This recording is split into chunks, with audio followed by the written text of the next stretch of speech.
buckle up. It's showtime.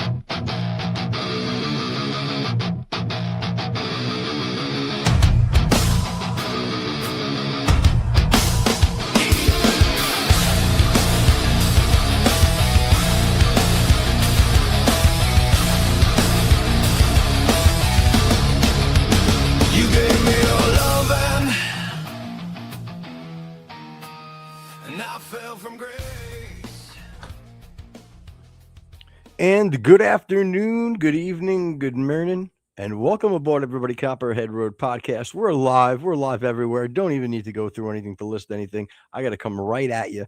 Just say we are live. How's that? Not dropping any other platforms, not dropping anything. All right. So let's see how that fares well. Okay. How's that grab you in the buns? Right now, there's two thick, juicy buns. I'm grabbing. All right. I'm your boy Footer, the bun grabber. My man Rex, he makes the buns. Jen behind the glass. What's up, money makers? What up, Glizzy? What up, Glizzy? Well, whatever advancements you made regarding not mentioning other platforms, I think you probably killed it by saying we're grabbing ass. No, I said buns. I know, but you meant ass. You were referring to ass. I did. I meant truth, ass, balls, everything. I'm grabbing fucking genitals over here. What do you want from me? You a boob or an ass man? I mean, I'm not going to kick either one out of my bed. And my girls got them. My girls got them both. So I can't say it straight. I'm more of a personality guy, Rex. But yeah, I like my personality with perfect boobs or perfect ass. Good night, everybody. It's more important to me that she's right with Christ. All right, we get it. Yeah, exactly. Yeah. Oh my God. So what's up, buddy? Oh, not a whole lot. My fucking back is killing me. It has been for the past couple of days, and my camera's fucking glitching. Everything. I'm in fucking shambles over here. In shambles. Yeah, you're not. Your camera's fine. All right. Well, then Seems maybe fine. my Vidya feed to my monitors or something is glitching out, or I'm having a stroke. There's a lot of options that are on the table. None of them are actually anything that's positive to me. I mean, it might make for good radio, I guess. Yeah. And you know what? I think we got backstage, and let's not hold him up because I think he's fucking fired up right now. I think he's got a little fucking issue. Yeah, can't ever pronounce his podcast, but he's on today, so he can pronounce it. My man. Oh, hey, what's up, guys? How are you guys? Thanks for having me on. I actually had a moment. I know you're usually a busy man. You're usually a very busy man. Yeah, I went back to selling cars. Yeah, I probably shouldn't have done that. You know, we were at a point at the cleaning business where we could, because I already told you guys that I had a cleaning business, but we're at the point to where we were fine. We could hire other people. Yep. And I was like, I want to make more money. So I went back to selling cars because I'm fucking retarded and I'm a sucker for pain. And no, actually, it's because I like selling cars. I really do. I enjoy helping people, overcome their financial obstacles to get in a car that might help them succeed, So, all sales managers suck ass, bro. And it's just, I can't do the lying, I just can't do it. But anyways. Can you tell us what happened though, or is that something you don't want to say? Oh yeah, no, sure, I can tell you. I'm not going to tell you the dealership because I love the people that own that place. It's family owned, family operated. It's been open for 75 years. I love the place. I love the people. Don't love him. What happened was so we had a customer come in and there was like a language barrier. He had an interpreter, his sister, and he was trying to buy a car, and a lot of the stuff didn't match up. And we needed proof of income and stuff like that from him, and like proof that he was actually working and things like that. Cause he said he made $7,000. Things just look shady, right? So come to find out, we bring him in the back office. We pencil him out paper him out because the bank's like, yeah, we just need proof of income, and send him on his way with a whole packet instead of saying, hey, we need proof of income first. Then you come back, then we'll paper you, then you can go register your vehicle, and then you can come back and, take the vehicle away, because in Massachusetts, they're retarded. They don't recognize paper plates for whatever fucking reason. So, and this guy's from New Hampshire. And he's a young kid, you know, he's like 23 years old, buying his first fucking car. He couldn't really, I don't think he understood what we were saying. So anyways, he came back the next day with all of the stuff that he needed, or that he thought he needed. And there was just so much confusion. And my boss immediately came out. He's like, this kid's lying. He doesn't have proof. He said he had proof. I'm like, I don't think we explained it to him well enough for him to like really understand because the guy can't speak a lick of fucking English. So, you know, and his sister is like doing her best to translate while we have fast talk. My boss is a fast talker, fast walker. You know what I mean? He knows how to talk fast at people. He doesn't know how to talk to people. So, you know, it was hard for her to interpret a lot of the stuff that this boss was saying. And so they just got what they assumed they needed, you know, because he kept saying, I need pay stubs. I need pay stubs. Not from what time, not from when. He said, I just need pay stubs. So this kid brings like all of his records. He brings his dad. This is how serious this shit is. And this is like a big deal. Sure. Your kid's getting his first car or whatever. And And Ray came out, called him a liar. Probably shouldn't have said his name, but Ray came out, called him a liar. And I was just like, this kid's not lying. There's a huge. That's what I was going to ask you. That's what I was going to ask you. I was going to ask you, do you, from the get-go, though, you felt like this kid was as legit as, let's just say, whatever, you and me. And again, listen, I'm not going to say I would, you know, allegedly, maybe I've done this in my life, but like sometimes you boost up the income a little bit just to kind of make things work. So I get it. There's a little play there. But you don't think like he was trying to scam or anything like that? No. I don't think he was trying to scam him at all. Actually, what I think was happening was there was just a giant gap in communication. Like, there was just and he didn't really fully understand what we were saying. And my boss is like, you're a liar. You can't take the car. And well, didn't call him a liar directly, but like indirectly. And once the kid, obviously he doesn't speak English, but he understands what we're saying, you know, and he kind of gets the energy in the room and everything. Once he caught on to Ray pretty much calling him a liar, I mean, you could tell the kid was upset. He's not lying. He had everything that he needed. He had his union card. He's a part of the union. You know what I mean? He started a new job. There was like a small gap in like work history, right? Where he left the union, then he came back and was working under the table and stuff like that.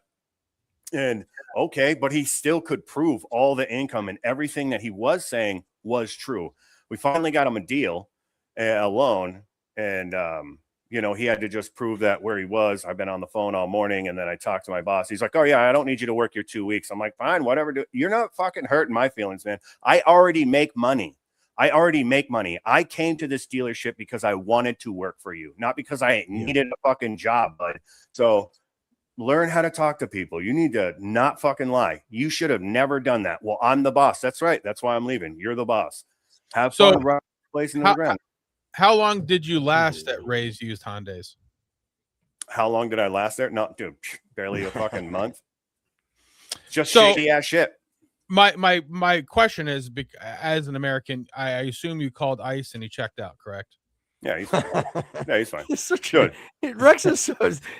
Brother. That's the first thing I thought, because my sales manager, he was a lot like us, you know. And I went up to him. I'm like, what it be the chances that this guy is a fucking illegal and we just stumbled on a shell corporation? He's like, get the fuck out of my office, guy. I don't even want to think about it. This is already a fucking nightmare, you know, because me and Ray are fighting back and forth. And, you know, I'm trying to like keep the peace, and I'm also trying to keep my patience, because I genuinely care about people's well-being and their success.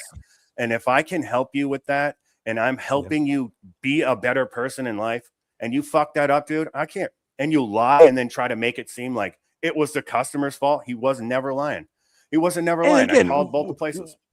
What liability really? If the guy can get the loan, right? And let's just say, you know, usually it's not within the dealership, you know what I mean? Some sure, but most of the time it's outside, funding. So what the fuck does the manager shouldn't give a fuck anyway? He's going to get his fucking check with the loan. The guys don't make the payment. Okay, well then he's going to get the shit fucking repoed. I mean, it's nothing different. The hardest part is getting the loan. So, and even if the guy was fraudulent, which I don't believe he was, you know, hearing from what you said, okay, how does it fall back on fucking the manager? What, you did your due diligence? We checked it out. Things seem to check out. Oh, what are you going on your feels and your vibes now? I mean, that's a little tough to do. That's not, the man. that's not good. So what should have happened in that situation, in my opinion? I sold cars for 5 years. You know what I mean? Like, I love it, but I don't love dealing with the shady scumbag, chase your tail in the back end kind of. I just don't like that shit. If you do your job right, there should be no reason for chasing your ass in the end. And we've all been to car dealers. We've all seen it happen. You show up, they're like, yeah, dude, you'll be here. If they say a half an hour, expect 2.5 hours. It shouldn't be like that. You know, I had a delivery for one guy. He was retired from the military. So was he an says. engineer. Well, no, he was a legitimate dude, you know. Bought an beautiful F-250. I loved it. Anyways, and he was supposed to just come and pick up the truck. He was there for 3 hours because there was something wrong with the truck. Now, that comes back on us. And Ray knew about it. He didn't do anything about it. Just sat on his hands, talking on his phone, you know, talking about golf. That's a guaranteed first 3 oil changes for free. If you know what I mean, one oil change per hour makes that guy happy. He would not give anything. He would be like, oh, sorry about the inconvenience. And if nobody made any noise or made a stink about it, he would just be like, he would play it off. I'm like, what? They don't even, if you go and buy a used car, they don't even give you a half a tank of gas. It's only a quarter tank. Just enough to get you to get it off the fucking lot. And once you purchase it, there's not anything you can do about it except for bitch about it, which I think is fucked up, man. If somebody comes in and spends $23,000 at my dealership, you are going to leave with a fucking tank of gas and a shiny ass car. That's what you're going to, and a smile too. Because I don't do bad business. Yeah, that's what I hope for. You know what I mean? But at the same time, if you don't practice bad business and do shady ass shit by not getting the stipulations the bank needs first before we paper the kid and then write it off as a deal, that's not good. That's not okay. That's bad business. That's how you build bad rapport with people. And that's how fucking dealerships got the bad reputation that they have now. It's from doing that kind of fucking squirrely-eyed shit, man. And I just won't do it. I make enough money here. I don't need to be there. I'm trying to get my fucking show off the road now. Now I'm more determined than ever because I realize, like, fuck car sales. Unless you're working for a dealership that's like extremely reputable and they work on training and they train their people and they say, hey, listen, we're sending you here. Ford's paying us to send you here.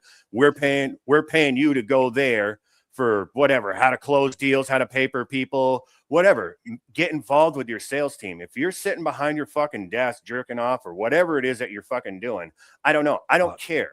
Then the people that are working for you are going to be sitting behind their desk, scrolling for fucking TikTok or thumbing or waiting for some fucking up, and you got 4 dudes on a small lot. You got 4 dudes fighting over one fucking lot up. No way. No one's making money. That's fucking insanity. No one's making money, especially some of them are fucking. My last one, dude, they were all dollars. I had $1,000 deal. Well, all the rest of them were dollars.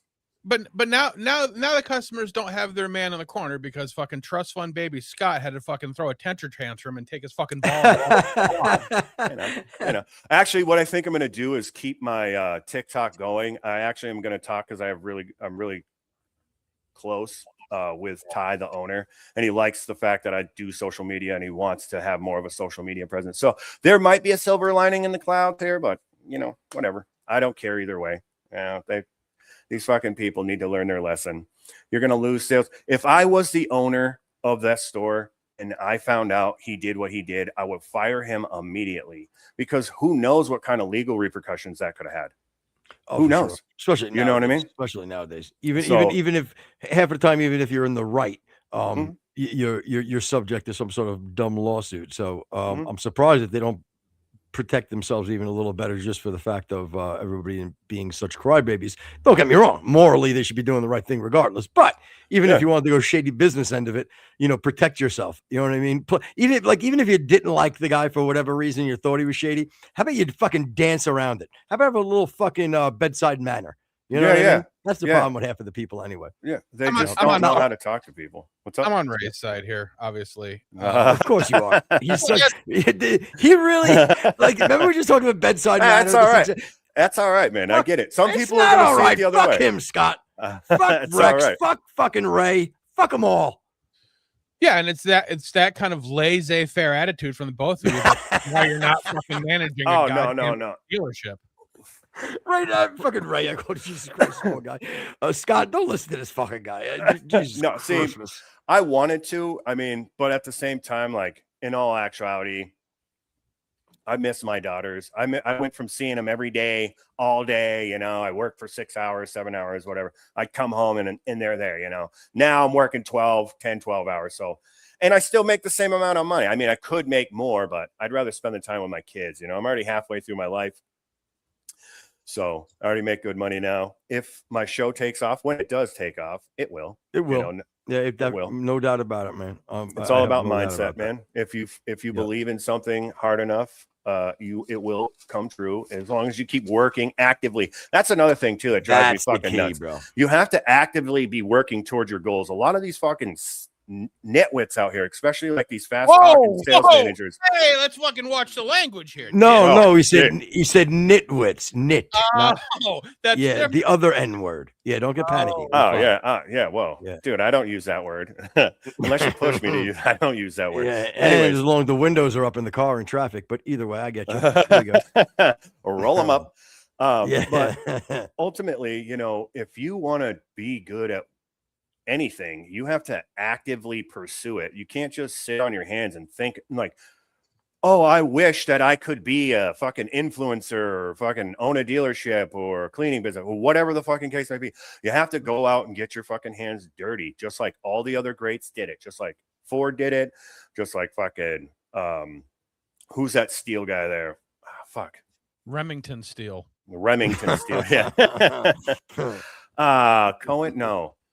Napoleon Hill wrote a book after this guy, Think and Grow Rich.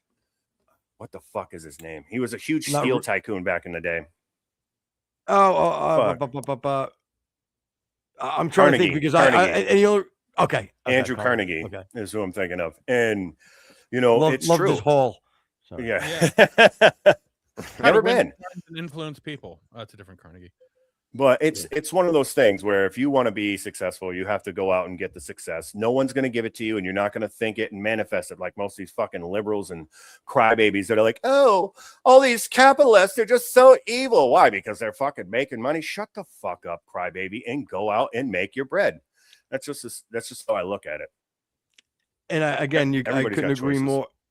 Well, I couldn't agree more as far as even from like I can equate it to let's say when I was 18 years old, there became a time in my life where I was like, yo, look, I know I'm pretty good at music, you know.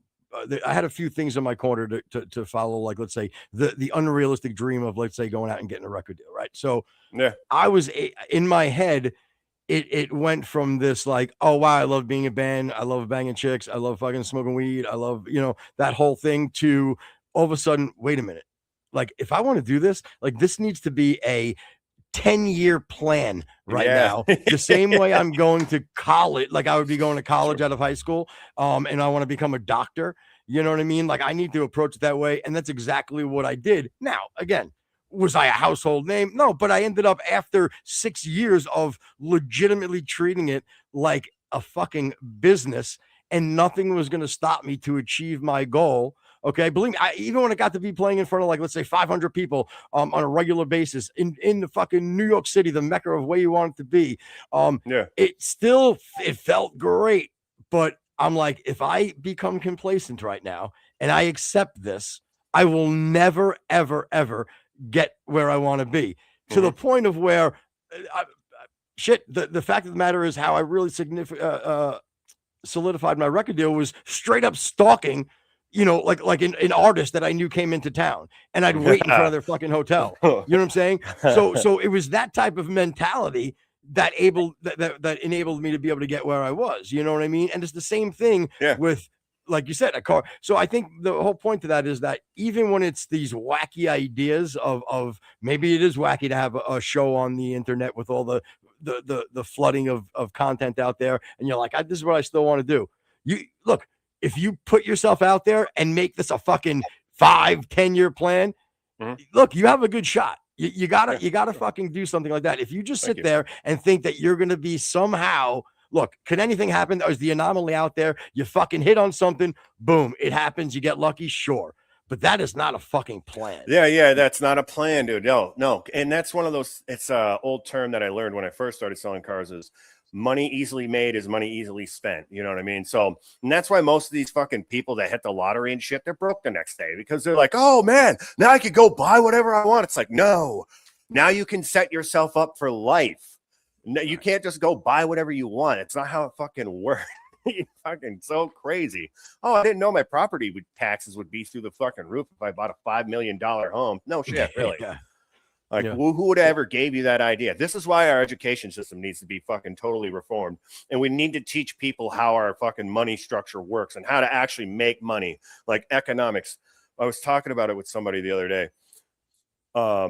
People are complaining about making $25 an hour, but you know, if the company's not making any profits, I can't pay you $25 an hour. Do you see what I'm saying? So I don't know how me paying you $25 an hour is going to, you know, help wages go up or anything like that. It's not. It's just people are retarded. That's what it comes down to. Hold on one second. My phone's going off.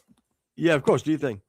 So Rex, again, he's got good points as far as the, you know, even when it comes to like employees and shit, it's true. You do need to almost, I feel like if you're a small business, if you can approach your employee about, you know, like what is it you want out of this? Because even when I did the demo business, all of my people that worked for me at the time, at the most at one time it was 4 people. And I used to say to all of them, I'm like, look, like if you're here to get just a paycheck, you know what I mean? Like, don't bother doing this because honestly, what'll happen is, especially in this demo or construction industry, as you guys know, if I pay a dude on fucking Thursday, I'm telling you, 80% they're not going to be there on Friday. And you know what I mean?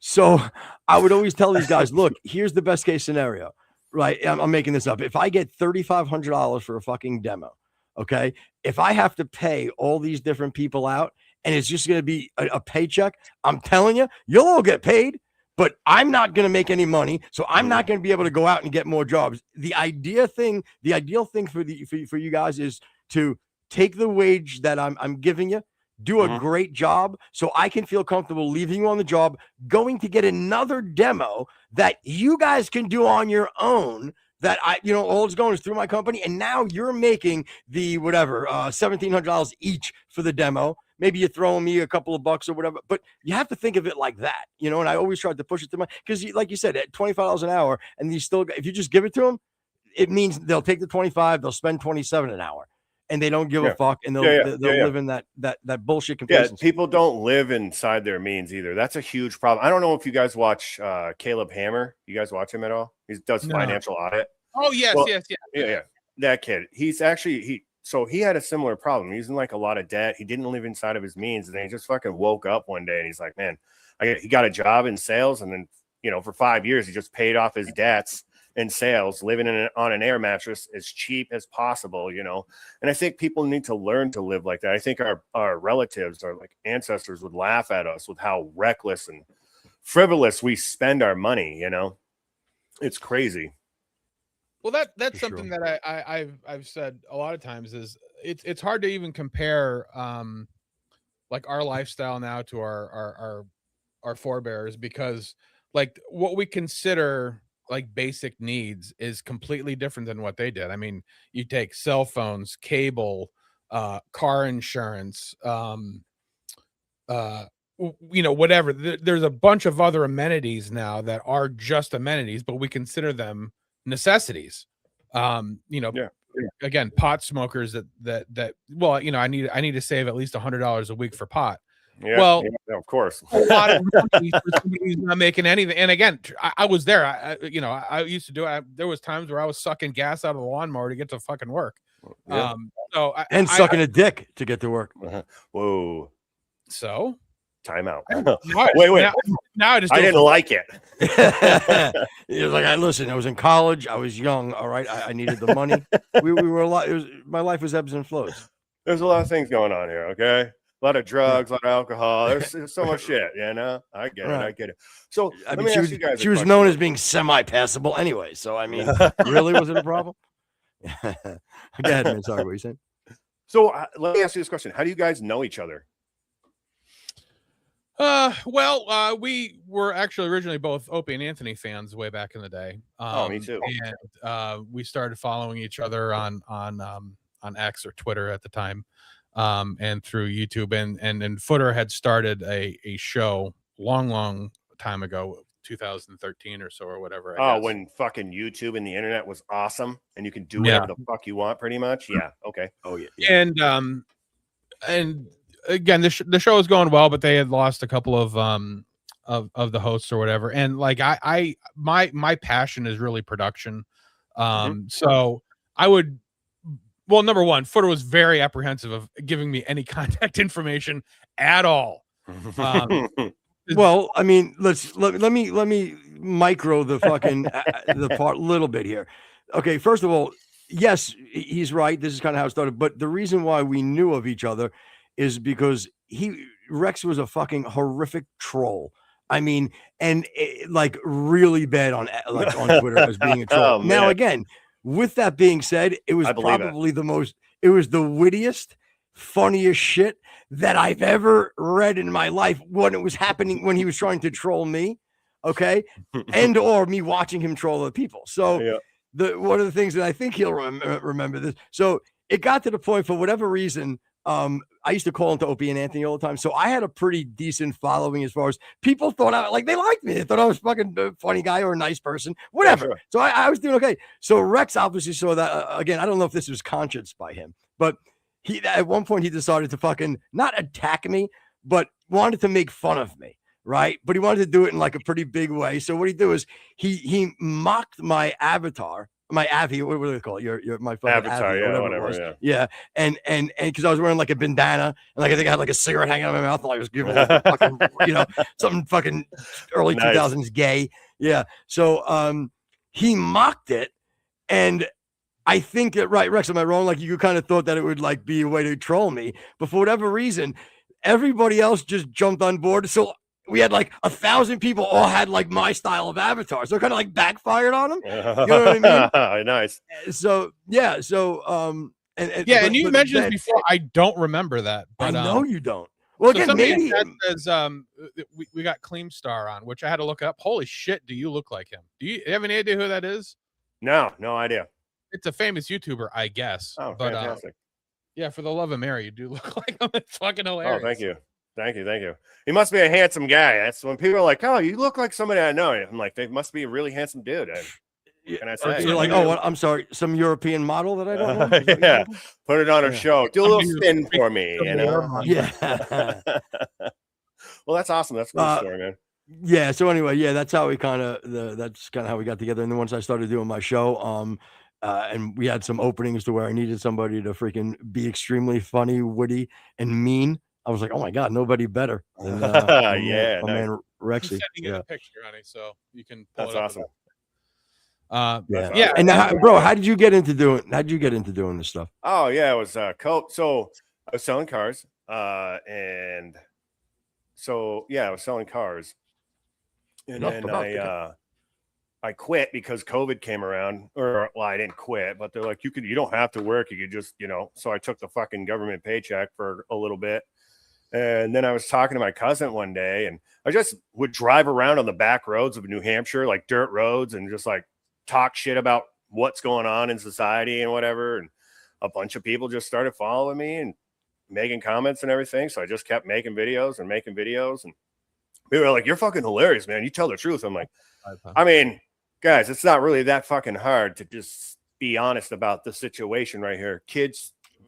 Girls should not be playing in boys' sports. This isn't something that I should have to make a video about, or even we shouldn't even be talking about this. We should be on the next level. You know what I mean? We should be able to read each other's minds by now. But now we're talking about what bathrooms to use. Anyways, so I would talk about that, the fucking communist movement that Obama brought in, and a bunch of other things. And then my cousin Scotty, which that's this flag right here, we actually started a show, and it was like weird, funny shit, that things that we've talked about, like nostalgic things like wrestling. We'd come up with like ideas for holidays like Halloween. We'd just do some fucking weird we'd talk about Halloween costumes and fucking what people are doing. We talk about how people are fucking poisoning and paying attention to, what's going on with the fucking candy and shit. So that's how it started. And then, my cousin wanted to be more. Hold on, pause a little. Can you see the screen right now? Yeah, Scott, can you see this? Yeah. Look, that's apparently the guy that you look like. Can you see it? I mean, he's got a better beard than I do. Shit. You know what? I was just gonna say, number one, he may have a better beard, but I genuinely think you're a lot more handsome than him. So I would be almost annoyed. Yeah, and that's from a straight man. I would be annoyed. Yeah, I think maybe you can see the beard because again, you got a great beard, but I'm just thinking, I think you should let people know that he ain't got nothing on you. That's all I'm saying. He's got sleeves at least. Yes. Again. No, you don't need sleeves. Who needs sleeves? Come on, you got a few fucking tats. You got a little fucking hair in your chest like a real man. So selling cars, I like to dress like that. You know what I mean? I like to dress like that normally. So, but normally I just have a fucking shirt and my Red Sox hat on, man. I'm from New England, buddy. This is the best you get right here. it's fucking, so I'm going to be wearing this all the way into November. You guys know how it is. And Footy, you're from Florida, right? Yeah. I'm originally from New York, but I've been down here in South Florida for forever. So, it's beautiful. This is my spot. One thing I wanted to tell you, going back to the content, you said you were just kind of hanging with your cousin or whatever, doing your thing. But what I say to Rex all the time, I think that, listen, I think it would be disingenuous to say that we don't have certain beliefs that we're pretty open and honest about, but we do allow people to have their opinions, even if it's like there's a difference between having an opinion about something and having an agenda. You know what I mean? And I think that's important when people are trying to do content like that you're doing, mixing real life shit into maybe a little substantive conversation when it needs to be on what's going on, like you said, girls and boys sports, boys and girls sports, but if we can stick to being honest about our opinions but not having a fucking agenda all the time, I think it's the best way to do this. That's why it makes me laugh. Let me ask you this: we get killed with trolls in comments, especially on Spotify, because I think we're over. I think this year was like 275,000 downloads and plays or something of that nature. Awesome. That's on Spotify. Across all platforms, it's I think right now it's like 1.3 Henry. million. Sorry, my dog's about to bark. Henry. It's all right. That's all right. We love doggies. Yeah, Henry. Oh, Henry. He's a nosy little prick. So is Rex. And he's got a dog's name. The thing is, so Rex, what would you say it was? I'm sorry. It's like 1.3 million or so since we started across all platforms, something like that. Okay, so there you go. So with that percentages, even if it was 1% of shitty comments, it's more. But even if it was 1%, yeah, I know. It's like people like Scott, dude. I say to Rex all the time, and I've had I think once in a blue moon, I fucking spaz out and I lose my fucking patience and grace. So even when I lost it a couple of weeks ago, it's really because I can't. It's not like one specific comment that triggers me. It's just this entire fucking attitude of like bullshit. Like nobody can be honest, and if they're wrong, they can't say they're wrong. They can't admit it. I don't understand that. How hard is it for you to, and better, like, how hard is it for you to say, I don't know? Doesn't make you fucking a bad person. No. Doesn't even make you wrong. That's the key. That's like a very, say you don't know, it's a fucking safe spot for you. You know what I'm saying? Yeah. If you can drop your fucking ego for a minute, then you could be okay saying, I don't know. Then go out and research. If you are wrong, you say, hey, I must have been wrong. Doesn't take anything a fucking away from it. You know what I mean? Dude, I agree with you 100%. No, I couldn't disagree with that at all. And that's why we can't have open and honest conversation. And that's why people are getting violent. And that's why you see all the fucking stupid shit that you're seeing, because one side can't really articulate themselves and the other side can and is willing to take accountability for that. Like, listen, if I make a mistake, I'm going to own up to it. This is something that I learned from law enforcement, is that you own your mistakes. And once you own your mistakes, people kind of like, all right, don't do it again, and make sure you don't fucking do it again. I mean, that's kind of how life is in general. You know, if you cut your finger, you don't want to cut your fucking finger again, right? So you don't do it again. You learn from your mistakes, and that's how you grow as an individual. And then you learn how to take accountability. And people they're all stuck in this main character energy vibe thing, whatever these fucking kids are talking about nowadays. Everybody thinks that they're the star of the show when no one really even gives a fuck at all. No one even fucking cares. You know what I mean? It's like, well, too bad that too bad you realized all this after you emptied that magazine into that homeless guy. Yeah, true. Fair enough. Fair enough. It's fair enough. He said he got these cheeseburgers, man. And I said, what? You got what? I got them cheeseburgers, man. That homeless guy. I'll suck your dick, man. I love that movie. Somebody clip that, please. That's going to be your new opener every time you come on our show. Oh, thank you. Appreciate it. Hey, the OTPH show stands for Over the Pants Handy. So why over the pants though? Well, so the show Workaholics was just out not recently, but when we started it, it was like really popular, and it was an episode where Dirks walks around the corner and some lady just starts jerking him off over the pants. Sure. And my cousin actually took that and made it his name for Xbox. And made it his handle for Xbox for the longest time. It was Over the Pants Handy. And then I was like, Scotty, why don't we give it to each other? Over the Pants. Why don't we call it, Over the Pants Handy show or something like that? Or and he said, I got one better for you. We call it, we'll suck each other's cocks. Yeah. we'll play footsies under the tables. No, so then it was just supposed to be like a raunchy, funny kind of show, you know what I'm saying, where we made fun of everybody and just make fun of people. It wasn't necessarily ever supposed to turn out to be political and shit like that, but it ended up going in that direction because a lot of people that were watching liked watching that kind of stuff, and my cousin didn't really like it and shit. So yeah. But that's how we got the name. It's from the show Workaholics, and then I was like, what about the OTPH show? So people have to ask, what does that mean? What does OTPH mean? And it kind of turns out to be a joke kind of thing, or people are like, what are you guys like jerk each other off? It's like, yeah, exactly. Well, no, the show is like, it's painful at first, but it's got a nice finish. You know what I mean? So I see. You're washing your hands. Never. That's why you don't have to wash your hands afterwards, because it's over. No, you have to wash your pants. What the fuck? Oh yeah, I mean, buddy, I'm not getting jerked off in my pants, man. That's a bad day. That's like jerking off with sandpaper. That's a no bueno, dude. Oh, you ever seen that movie? It reminds me. What the fuck is it called? I'm afraid of the title here, but go ahead. Human Centipede 3, where like the No. dude. So I seen the first one. After 2, I thought they couldn't have made anything better. They did a third one. So like this guy that's fantasizes. World, right? This guy fantasizes. I worked with a dude that was like in love with horror movies. Like he was just like fucking crazy. He's like, yeah. He's telling me about this. Fuck bugs. This guy used to fuck centipedes. Oh God. Yeah, no, the vaginas, them dolphins, they're exactly like a real vagina. No, it's he pulled the Richard Gere. You know what I'm saying? Yeah, right through the butthole, right up through the butthole. Anyways, so there's this one scene in the movie where he actually jerks off with sandpaper because he's like a psychopath and he's obsessing over this woman that is acting in a movie. So do you remember The Grit?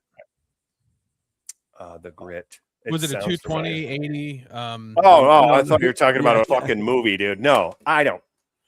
No, Rex is a big fan of the Grit 3. Extra grippy. That's called polishing your knob right there. Hey, Scott, where can everybody find you?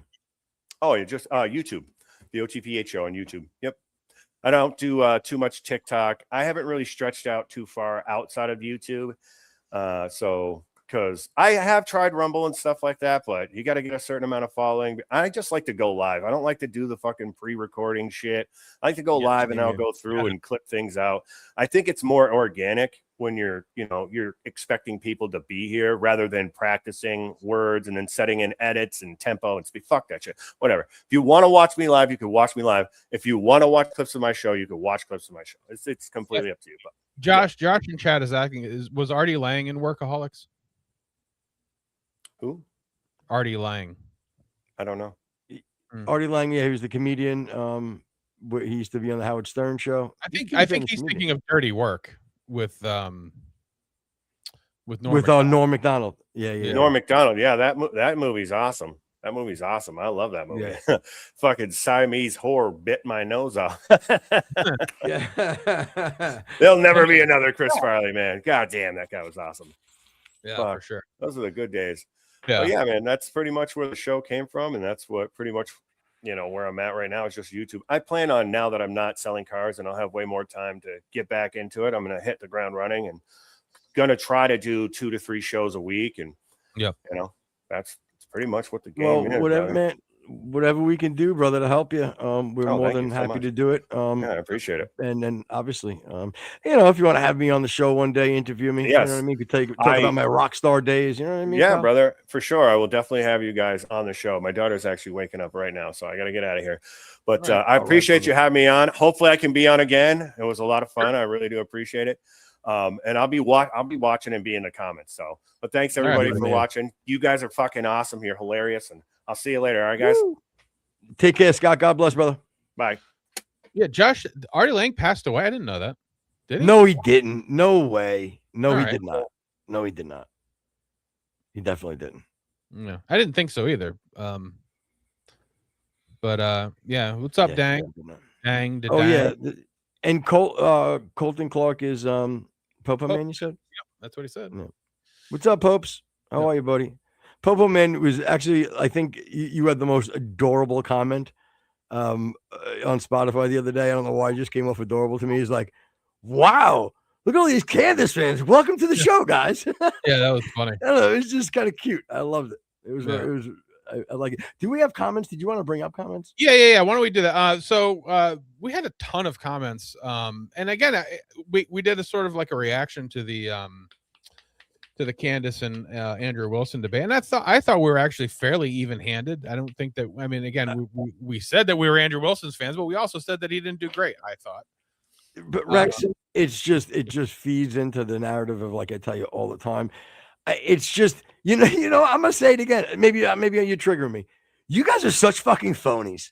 Seriously, like you're making me think. Like I'm starting to make these claims. Like I'm the only one who loves Charlie. Like I almost feel like making this claim is just as dumb as that. But I realize, like, are we the only like genuine fucking people like left in this world, or at least on content creating or on different platforms? It does seem that way. Like, because the only guy that I've ever watched that I can say stays sort of consistent, love him or hate him, is Dan Bongino. Like everybody else, like I think so. They go down the road and then they say like we started. I think I said we started watching Graham Allen, but like, now I'm watching. I'm like, okay, where are you going with this? I don't understand because you're going in a completely different direction. But yeah, it does seem that we are the only ones that really don't have an agenda. Maybe because we don't get paid enough. I don't know.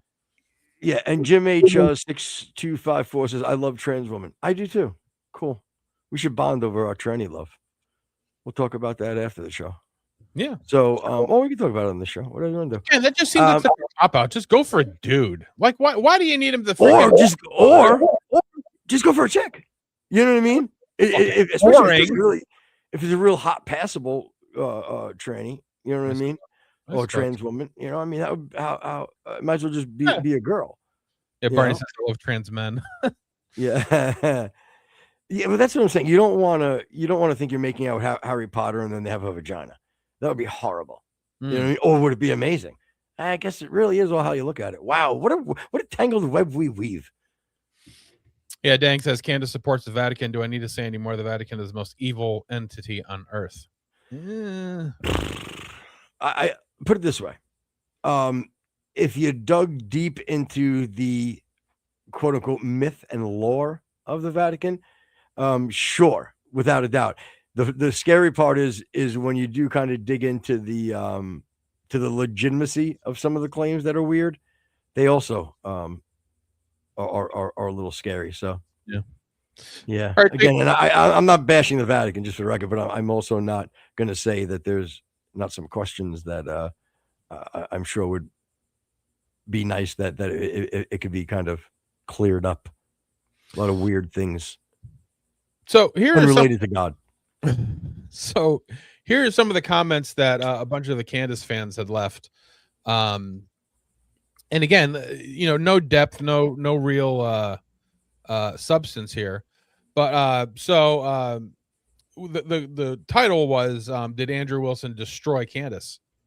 And somebody wrote, no, she didn't. It's hard to win a debate when you have the losing position. This case stinks and everyone knows it.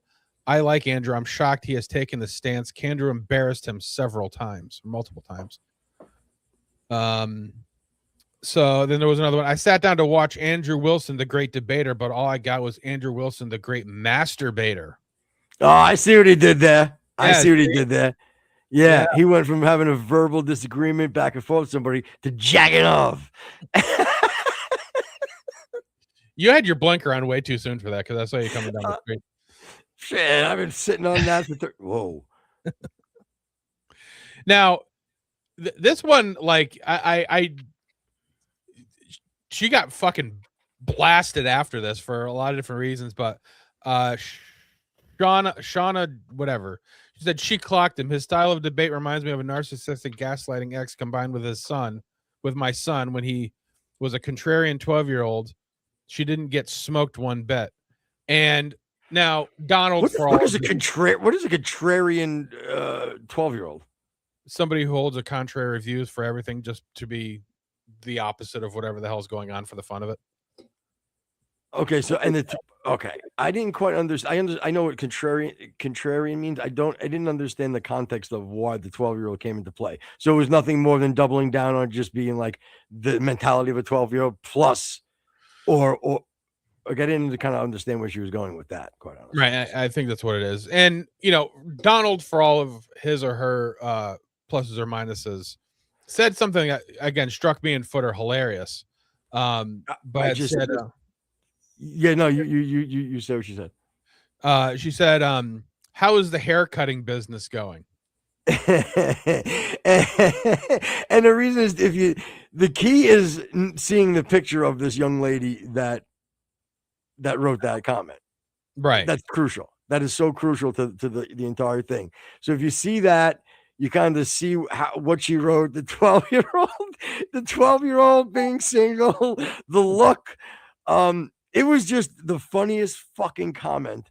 That was so, it's just, like I said to Rex, I go, it's just so mean. You know what I mean? It's just so mean because it's true. Like it's true, even if it's not true. Right. But besides for being witty, it's just so fucking mean and funny. Yeah. So a couple of all ones. Right. Popo man, take care, brother. I appreciate, and I really I appreciate your comments and stuff in Spotify. Thank you, my friend. For sure. Andrew embarrassed himself, and Candace allowed his idiotic tact to unfold. Candace handed him his fame of stupidity. He will be remembered as a fool. America's first poor little boy got absolutely destroyed. The insecurity of checking her phone is a sad cherry on top, which again was not a good look at all. I don't know why. It was a poor move on his part to even double down. Like, he should have said no. He should have said no, don't. But I told you, he pushed his chips in at that point. Yeah. He really did. He pushed his chips in big. But yeah, Candace isn't that big of a bluffer. That was a mistake. Andrew's big mistake. Not because he questioned it, because of doubling down, like the commenter said, quite honestly. Yeah. And the fact of the matter is she has an earpiece in, so if they were going to convey that information, it would have been there, not her phone. Yeah. Very, very, very, very fucking true. So the last one says, nope, she smoked him. All three of his followers think he won, though, so congrats to you and the other two for second place. Wouldn't it be second? I have no idea what even that means. He only has, Andrew Wilson only has 3 followers? And we're one of them that thought he won, which, again, we did not say. Yeah, Barney says, I thought Wilson won. Candace had no proof. And again, it depends on what your metric of winning is. If you're going to talk about, the clicks and the hot takes and the moments that are getting clipped out of Candace beat the hell out of him. You know what I mean? Because she got all of the little points in. But if you're talking about on facts alone, Andrew definitely held his own for sure. Yeah, Dang says, who's looking after Candace's children? Yeah, that was a good point. I thought that Andrew had brought up where, she was bashing Erica and Andrew for defending liberal women who want to be boss babes. And Candace is the biggest example of somebody who's a mother who's working, who has kids, who doesn't have to work. Yeah, I'm sorry. I was trying to change my earbuds out, but for some reason it did not. Are they dying on you? Yeah, I'm gonna try something else. If I'm out, do you have a video or anything that you need to play? Yeah, sure. We've got a ton of stuff in media assets. Just for the pull it up. minute. Yeah. So let's see. Which one is Okay, it good? Oh, there's this kid that is making the rounds for number one. He has a lot of talent as being a rapper, but like he is like he's Is this real or not? Oh yeah, he sits to the right of me. When you said that, you think he's a good rapper though. That is real. He ain't bad. Okay, I was just curious to know if you were being facetious. No. And he obviously raised in a far right household. And he does this little ditty. I'll call it a little ditty. And again, it's all about the trans movement and the gays. And like I said, I thought I was right. Whatever family he's growing up in is over there. Go ahead. It's a demon that's inside of you. You ain't born that way, don't let it try to lie to you. I rebuke demons up by faith, hope you find the truth. I'm exposing these demons that try to hide in you. Pride stands for the land of the pigs, where they like to be trans and start playing with some kids. That bathroom's for girls, so we can't let you in. Steve, you ain't fooling no one, you're just a man in a way. You're not gay, more like insane. Being gay is fun and dandy till you get AIDS. I just speak the truth and I don't care about gay rights. I can tell the left is mad cause my dad raised me right. Yeah, his dad's like one of the coolest dads. Like he's probably like he would be like your son, exactly. Yeah. Now again, good stuff. It's a little bit. He's like a little Tom McDonald. Yeah. Actually, I wouldn't be surprised if that was his dad. Although Tom McDonald isn't that far right, I don't think. But oh my God, Tom McDonald? Yeah. Oh my God, have you seen him like the last year or shit more? Oh my God. The last thing I saw was the thing he did with Ben Shapiro. Oh my God, dude. There's nobody more right and pro-American in the world than Tom McDonald. I almost so much that I don't even think it's genuine anymore. Like it's so, and he's from Canada. Yeah, I'm that's the biggest. He let him get away with it, dude. He's okay. You ready? You think I'm joking? Yeah. He's more right than Kid Rock. Okay. As far as his outward, living on America is the best and enough of this woke shit. Yeah, and Josh says it in chat. The video of him and Ben Shapiro, it was pretty good. I mean, again, Ben also sort of proved his point that all you have to do is talk. You don't really have to actually sing when you do rap. But yeah, that was funny. Yeah. What is dang is commenting on? He's a racist. Yeah, it's probably race or gay related. He bashes gays, yet he loves sucking cock. When white men go with black women, they're more and likely to be gay. Seems like a stretch to me, but okay. Again, I'm gonna have to just default to the guy who probably has a little bit more inside baseball knowledge on this than I do. Me? No. Oh. Dang. Dang nose gays. Thank you so much, Dang, for being a part of the show. You have no idea how much fun it is. Yeah, it's a delight. Dang, since you're in the UK, have you heard about the Jason Arday story out of curiosity? Because I hadn't heard about it, but then I watched it. Actually, Matt Walsh did a couple of episodes on it. Dude, it's fascinating. Like it really sort of plays out like the very much the downsides of DEI in opposed to what they're trying to do. And again, I think that the we'll get into the story, but I His think name's that Josh, not Jason. Jesus Christ. is it Josh? Josh, it doesn't matter. The dude's dead. So, Josh Arday? I thought it was No. Jason. Oh, I thought he was talking about chat. Just ignore me. Oh, okay. So it's I think that the idea of DEI has merit. The problem is that when you put it into practice, it's absolutely horrendous, because ultimately what you're doing is you're placing people into positions that they don't have the talent or the skill to be there. So you're pushing them out to an edge where they don't naturally fall into it. So it's not natural for them. They feel uncomfortable. They get on edge. They feel like they have to cheat to get to where they are because they're not there on their own merits. And this is exactly what happened with the Jason Arday story. And for those who don't know, he was a Cambridge professor. He was the youngest black person ever hired at Cambridge as a professor.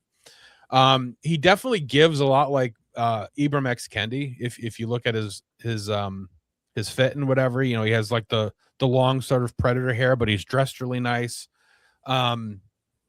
And he has sort of a fascinating story, and I'll actually pull up the slide that I had made, because what ultimately happened was he claims a lot of early life trials and tribulations. He says he didn't write or speak until the age of 18. He had tumors at one point.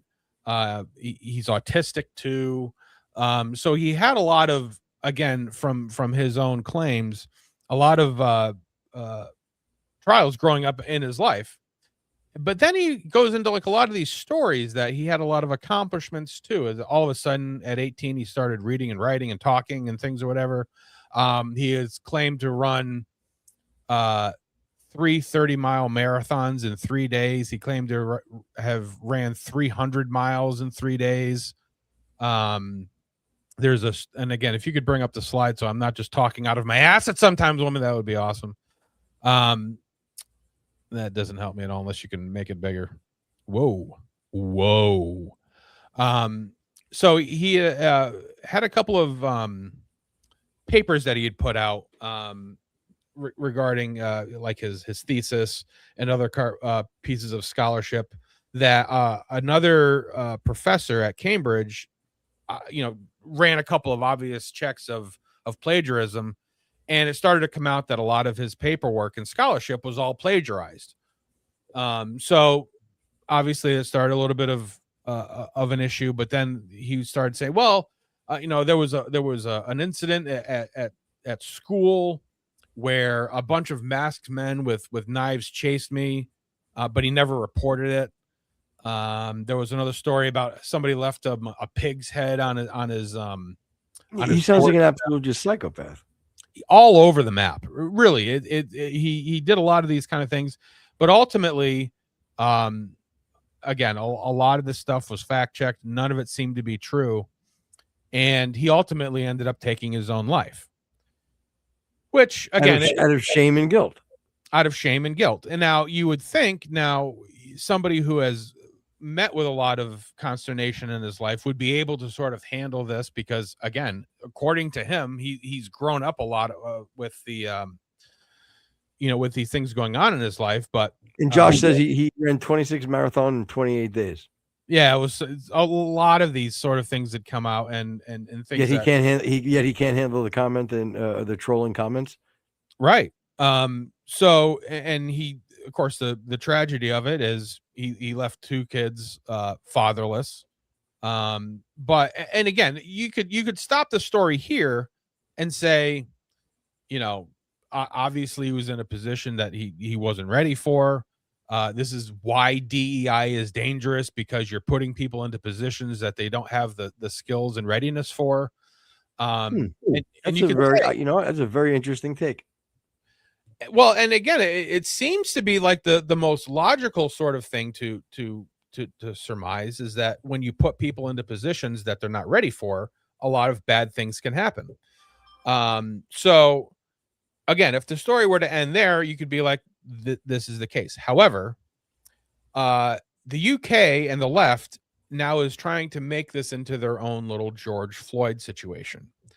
They're not actually going after this professor for clear fraud, lying. Okay, but hold on. This is one thing real quick. Who killed? He killed himself, correct? Yes. Who could they possibly be going after specifically? Well, the main character that they're going after is the man who had published a Substack sort of laying out all of this fraudulent claims. You know, between the papers that he's written, the stories that he said, you know, even posting some of his speeches or whatever, where you know, contradicting language, and it's he's one of those guys that, and I know you probably know these people who, like, if you're a smart person, if you're well read on any kind of body of knowledge, you take that complicated information and you make it more palatable and easy for people who don't know the information to understand. But stupid people or people who are not knowledgeable of something, they'll take a very simple idea and make it sound super complex. And that's what he was doing. He was using big words that didn't really fit into things or whatever. So again, I think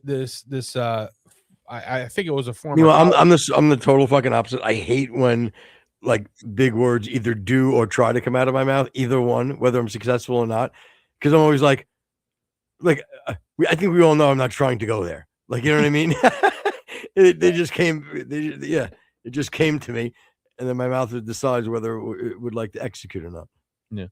So the vitriol is being focused specifically on this guy who wrote the Substack about outlining this guy's fraud, and they're saying that between the media and this guy, and now the UK is saying that the UK, the left, and a lot of the pundits are saying that this is why we need to control the media, because you know, when they allow these stories to come out or they facilitate these kind of things,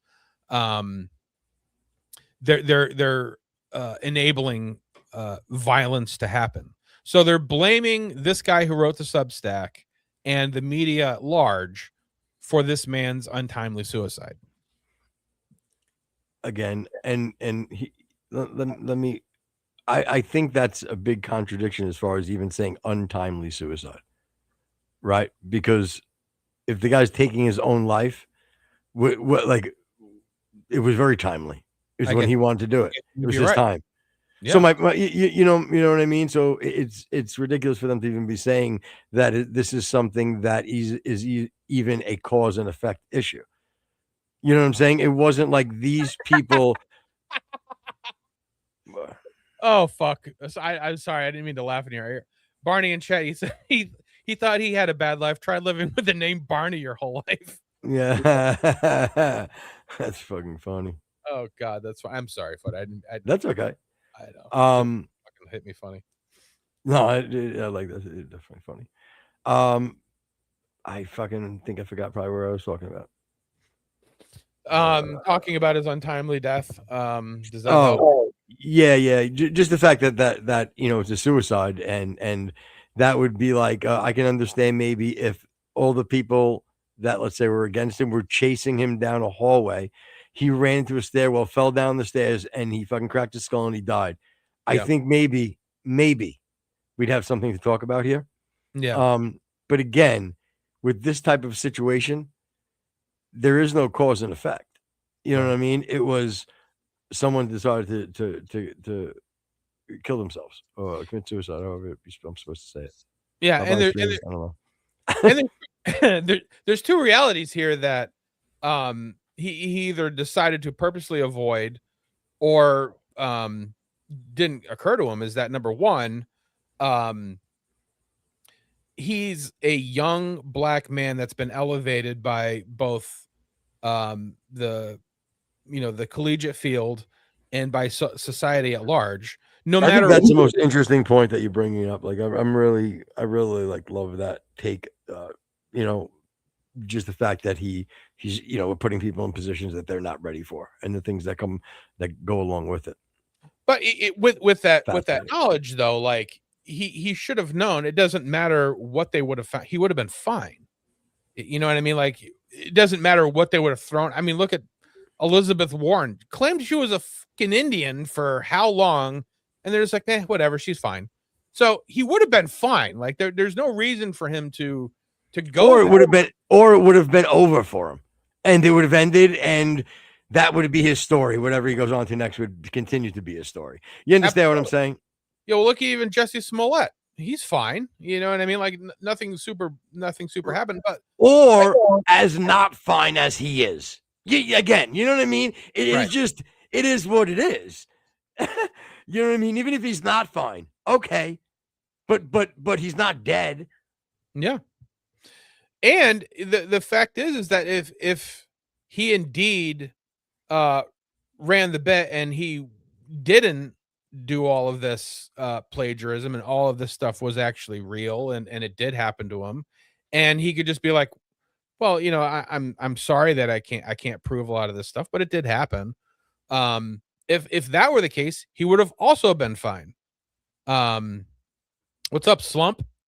Oh, that's right. Yeah, he was on the show that time. It was the younger kid. He was like 19 or something, or maybe even his 20s. Yeah, I remember. He called in. A leftist Limp Bizkit fan, just like my co-host. Yeah, I'm a leftist. That's true. Very liberal, Israel supporting. So now they're having you know, I wouldn't say riots yet, but they are having these big gatherings or whatever, and of course all of the white elitists are coming on and saying that, you know, this is why white people have got to realize that they're the cause of all these problems. Again, some of the video, and maybe we'll even pull some of the videos too for the next show, if it's still relevant then, but like, just the groveling of these, you know, stiff upper lip fucking white British assholes is insane. You know what I mean? It's annoying. It's gross. And I don't know how any of these people live with themselves. I really honestly do not. Yeah. No, I just, and also I don't know how I just can't understand the logic of justification. Now, don't get me wrong. It doesn't mean I don't understand what you're saying. I do. But not only do I strongly disagree, I feel like it would be very hard to be consistent in your life or your beliefs if you are thinking that someone is directly involved in this man's death. You know what I mean? There had to be so much more, and you can simply base that on the accusations and the behavior that he showed. You know, the events, like you said, that happened to him, this pig's head thingy and this thing and that thing. There clearly wasn't something right there with this guy. And then, like I said, tack on to the brilliant, I think, take that Rex made as far as being underqualified for position, not even just as far as ability to do his job, but the responsibilities of handling everything that comes about with it, criticisms, pressures, things like that.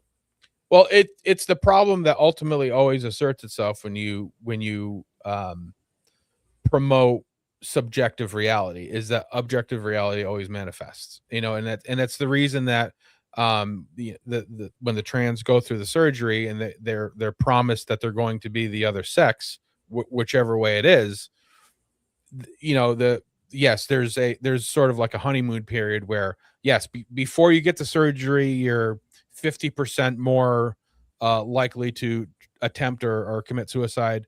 Then there's the 2 years or so while you're going through the surgeries and getting things or whatever, where that suicide number drops. But then at the end of the road, when you realize that Santa Claus is not real, that's what I've heard. This again, you know. Let's not get crazy, please. All right. So I can't even read Team Hype right now, but like once you get to the end and you realize that you are at a point where it's not going to happen and you were sold a bill of goods, that suicide number goes right back up to where it was before. So ultimately it never does any good, even though you think you're doing a short-term band-aid with supplementing somebody's subjective reality, it ultimately will never work out for you. Yeah. Because even if you do heal, you still got to rip that Band-Aid off. Am I right, folks? Good night, everybody. Later, peeps. So Slump, clearly missing my analogy, says he was trans and killed himself. Yep. Nailed it. No, On the nose. I'm sorry, what, babe? I said he doesn't know the story. He was going to Google it. So I'm sorry, you're a big slump here. I'm just trying to be funny here. just keeping it real. All right, fine, I guess. All right, All right, team hype. I'll read your thing. Europeans were not satisfied with what they had. They had to go and colonize the rest of the world and actually I'm going to paraphrase here, make the world better. Europe was starving and suffering from the Black Plague, which is also true. But I would like to know, and I would also like to know, what would it look like if we weren't colonized? Meaning, would it be a better place? Because if I remember correctly, that would, like, again, maybe I'm not tracking, and if I'm not, stop me. But wouldn't that be when the Indians, the Native Americans were in control of before colonization? Would how that kind of dare be you? How dare you correct yourself, Indians? I'm sorry, Native Americans. Wait, I'm sorry to you. Did I apologize? I don't remember apologizing. You did. You corrected yourself. You said Indians. I mean Native Americans. I don't even know if I meant I don't even think I said I mean. I think what I did was say Indians, Native Americans. I really don't think I did any of that. But again, I guess as the liberal voice, I'll accept it. So do you? And yeah, as I go into this horrific fucking not liberal fucking analogy, I mean, would you rather the horrific fucking scalpings, inter fucking tribal fighting, absolute Not devastation? wheel. Well, again, doing away with pretty much all of the buffalo and natural livestock. Is this the better place you speak of? Yeah, I think we've even pointed it out where, like, okay, so what area that did Europe not colonize that didn't get better, and when they pulled out got worse? Can you give me an example? Me? No. No, I was talking to hype. And again, it says British colonized America so you can enjoy it presently. You are from the same family tree. Yes. Yes. Of course we can, because it's better now than it was. Yeah, and bring up dang's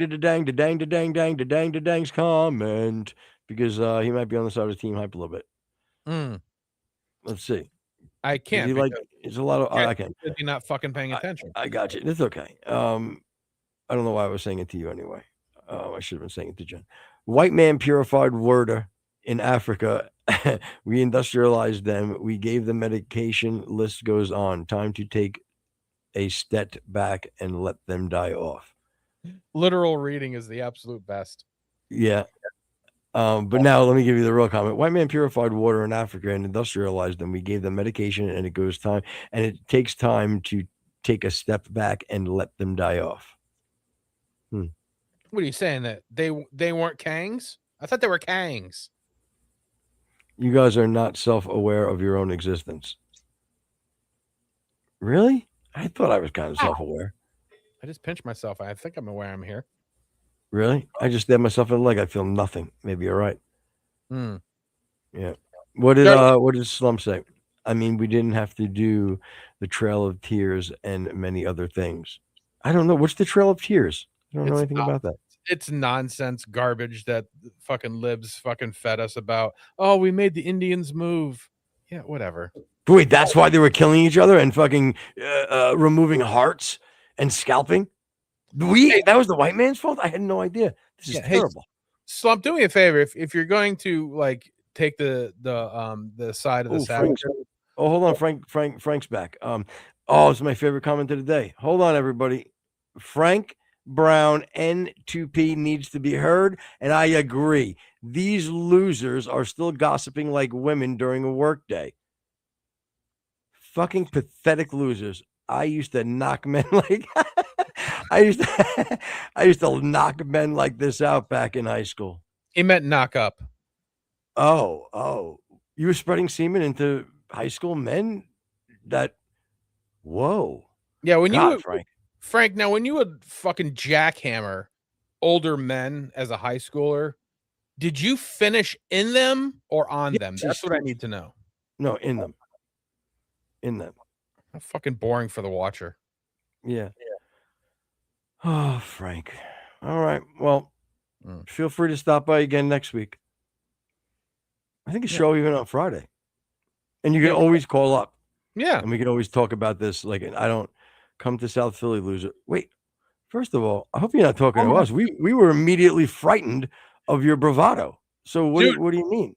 Dude, imagine being from South Philly and being happy about it. What a fucking idiot. He's like, yeah, fucking cheesesteaks, man. Yeah. What the fuck? We get it. Extra whiz. All right. Yeah. No, Frank, no, we're frightened of you. You know what I mean? You clearly used to knock people out. Actually, I think I might have heard about you. Frank, yeah, no, you know what? I do remember hearing about a guy from South Philly, Frank Brown, that used to fucking beat the shit out of fucking high schoolers that would sit around, would gossip on work days. You were fine with the guys that would do it on the weekends, but not okay during the week. Okay. Is this Brownie B? No. I was gonna say, if this is Brownie B, I am scared. I'm nervous because bro, haven't you heard what he's done? Bro, that could be me and you that he would do that to. He might knock us out. Yeah, Barney is nervous because he's using the wrong version of 2. Yeah, you know what, Barney? He's so nervous he forgot to know. Which he does every time he's in bed with his girlfriend. Am I right? Good night, everybody. You witty son of a bitch. That was fucking. But yeah. Oh, and see, Frank, the baby Dick Brown. He's like spreading semen all over the local high schools. Hi, baby Dick Brown. No, first of all, Scott, don't be nervous. All right. Don't worry. It's okay. We're all scared of Frank Brown. He would knock people out in high school. And hold on to your shirt. All right. You might be even a little more nervous.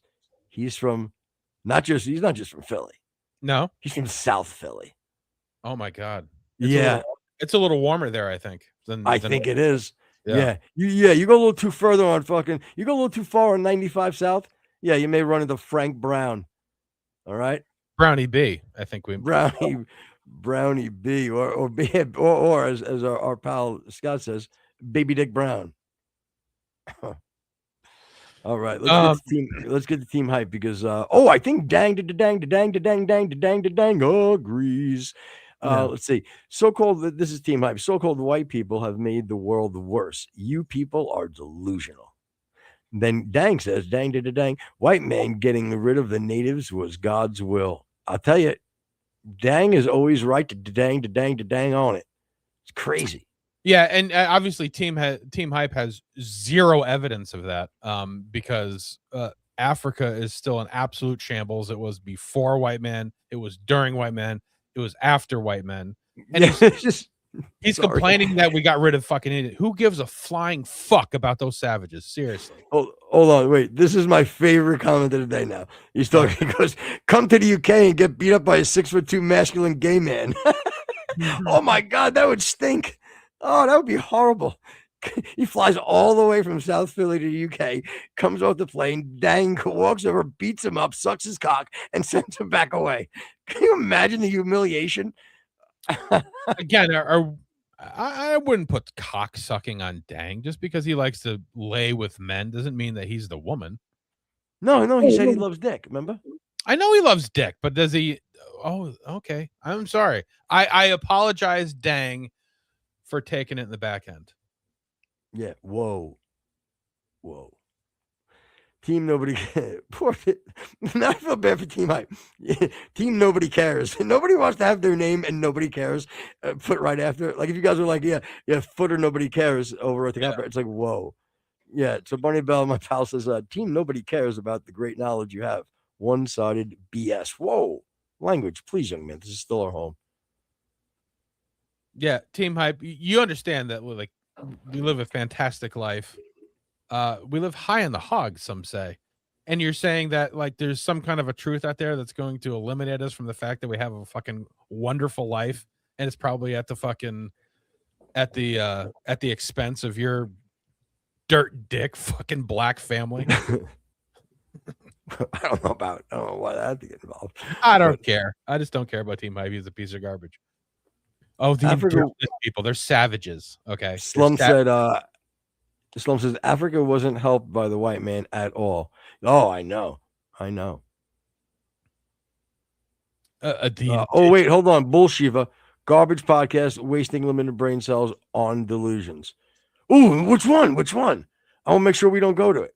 Which one are you talking about? Yeah, help us out, because I don't want to go to that one. That sounds terrible. That sounds absolutely fucking terrible, dude. And I love how his, you're here. Well, I love how his Avi is like. Can you bring it up again? It genuinely looks like the guy who can't figure out how to use his phone, if it's front or back, just takes a picture and sends it.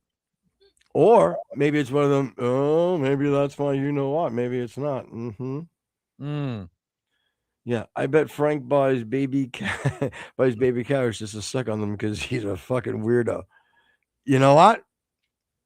If he was sucking on regular sized carrots, sexy. Baby carrots, without a doubt, weird as fuck. Great call, Scotty. Great call. Slum says Leopold cut out the population of Congo in half. Congo is a shithole, says dang da dang da dang da dang dang da dang da dang. Congo sucks. I thought it was a good movie. Those white apes were crazy. Scary. They were so scary. They call them red bones. All right. That was terrible, by the way. That was mean. Witty and quick, but mean. Yeah. 121.25 in, clearly racist comment, said red bones. We know what we get it. We fucking get it. Yeah, when you go back in history, it gets blacker and blacker and poorer and more savage and disgusting and less intelligent. And later on, I'm also going to laugh about my fucking line when fucking Scott brings up, you guys ever see Centipede 3? Nope. Never thought they could do any better after Centipede 2. And I was out. I figured that was when Lucas gave up that franchise. I figured I'm out. I won't. Yeah. It's never going to be like Centipede 2. No. Of course we didn't see Centipede 3. No way. Yeah. Jen has a thing for centipedes. She hates. She also, yeah. Go ahead. Sorry. Team Hype says the wheel was invented in Africa. On the bus go round and sorry. The wheel was invented in Africa. That's the second verse, but I did it in their native tongue. Yeah, and they use it to grind down human bones into powder. Yeah, or roll over the one that or roll over the 12-year-old that didn't dig the diamond out quick enough with his bare hands. Poor fellow. Oh my god. Imagine being in a position where you have to defend fucking Africans' greatness. Yeah, for real. So the Congo was a shithole before Leopold invaded and cut the population in half? Question mark? I don't know. Who cares? It's the Congo. Seriously, like you're Slump. I love you, Slumpty one. But you're spending your time defending the Congo and the Native Americans. Since, as Footer put it, they're savages. They're all savages. They're all garbage. White people are better. Good night. Yeah, Dang/Rex says, don't care about the shithole Congo. Yeah, who cares? Yeah. Fuck. Don't you think that cutting the population in half contributes to being shitty? I guess what it really depends on how worthy was the population, as far as were they detrimental to their own society anyway? Yeah. You know, is it almost like shooting the deer for the deer meat because they're not going to last in the wild anyway? Is it a more humane thing that's being done here? Wow, what a brilliant take. I might fucking be a professor. Yeah. I hope you end up like the professor from Cambridge. We get it. Yeah, and obviously Team Hype's been reading War Before Civilization. He's talking about people eating other people. Yeah, that happened. It happened in Europe. It happened everywhere else. It probably happens a lot more now in these places that he's defending. No, and I do get your point when he's like, poor Slump is like freaking out. He's like, they're people just like us. Footer, what are you saying, you sick son of a bitch? No, I get it. I was kind of joking, But with that being said, I was also kind of making a point of that, like, look, I'm not saying that we need to depopulate by wiping people out by masses. Okay. Depends on the half. With that being said, and again, I'm not even saying I'm for this, but things kind of happen. And sometimes there's reasons behind it. And when you start looking at the bigger picture, it may be best if you really care about a society. What if I told you this, my friend? What if I said the half that they destroyed and eliminated were nothing but horrible humans, committing crimes against children, all these? I'm just making this up for scenario. And this was a population of 150 of them were horrible human beings, and we eliminated half of that. Would that be a good thing or a bad thing?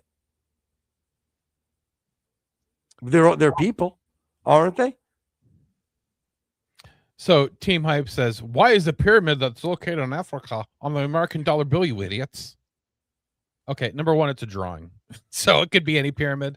I know you love to think that it's the one in Giza, and maybe it is, but who the fuck cares? Our dollar's worth more than the one that's there now. Yeah, and first of all, who the fuck carries dollar bills, pal? All right? I don't know if you've heard over 1.7 million plays and views, okay? We carry nothing but 50s and fucking hundies. Fred Durst carries a dollar bill. $3 bill, y'all. That's fucking good. Where? I brought that right back. Speaking of Nookie, dang says Egyptians were Minoan from Create Facts. Wow, that's a tough fucking word. Minoan? Yeah. Team Hype. We were the original kings. What happened? What happened? Why did you lose your crown? Oh no. First of all, I tell you though, I'm not even joking. One of my favorite things right there, Team Hype just did. We're not the original kings, you dum-dum. I love you calling Rex a dum-dum. Yeah, he's talking to you. Oh, well, I mean, I don't like it as much, but I still think it's funny. It's not bad. It would still be bad, says Slumped. Wow, okay.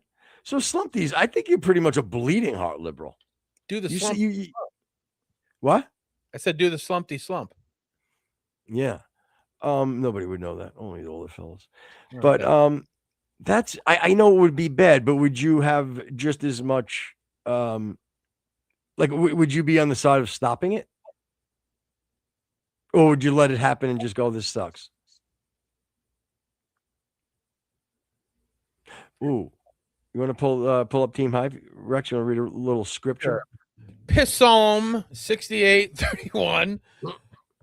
Sorry. Princes shall come out of Egypt soon. Ethiopia shall stretch her hands forth unto God. The verbal verse is talking to white people. You know, what do you have to say about that? Footer. Listen, this isn't about the Bible isn't a white or black thing. That's you true. Want to continue, and you keep telling me you're not a Hebrew Israelite. I'm surprised. I don't believe that. He said he's not a Muslim. He's never actually said he's not a Hebrew Israelite. Oh, okay. All right. Which he clearly is. Well, yeah. Well, like I said, it has nothing to do with the color of the skin. You fool. Yeah. You dum-dum. Look at Dang. He's like, Team Hype, you're dumb. Good one. Nice. Even though you did the wrong, you forgot the RE, but we're gonna let that slide. Yeah. Well, you are. Yeah. I'm actually writing it down. Well, no, I'm gonna let it slide because he's gay. So you're saying that gay people can't have good grammar? No, they always leave the RE off. Well, he just left the E off and the apostrophe. So now you're fucking creating fake news. Possible. I heard it on Over the Handy's podcast. Over the pants handy. Over the handy pants. It's adorable. Oh God. Yeah, I think it's adorable. I would be on the side of okay, I'm going back and forth with Slump here. So about the killing of half the people, I would be on the side of stopping it because I don't support mass genocide. Okay, so should the Nazis have been destroyed? The entire Nazi party, should that have been destroyed? Actually, I think you actually hate Israel, so you probably might say yes on that one. Yeah. Trick question. Hold on. Oh, wait. Hold on. Team I says something. There's a lot of emojis, so you know it's probably very important. Okay, I got it. I'll write it. Because that's what adults do. Yeah. You know, every great scholar always uses a lot of emojis. Can you bring that up, Jen?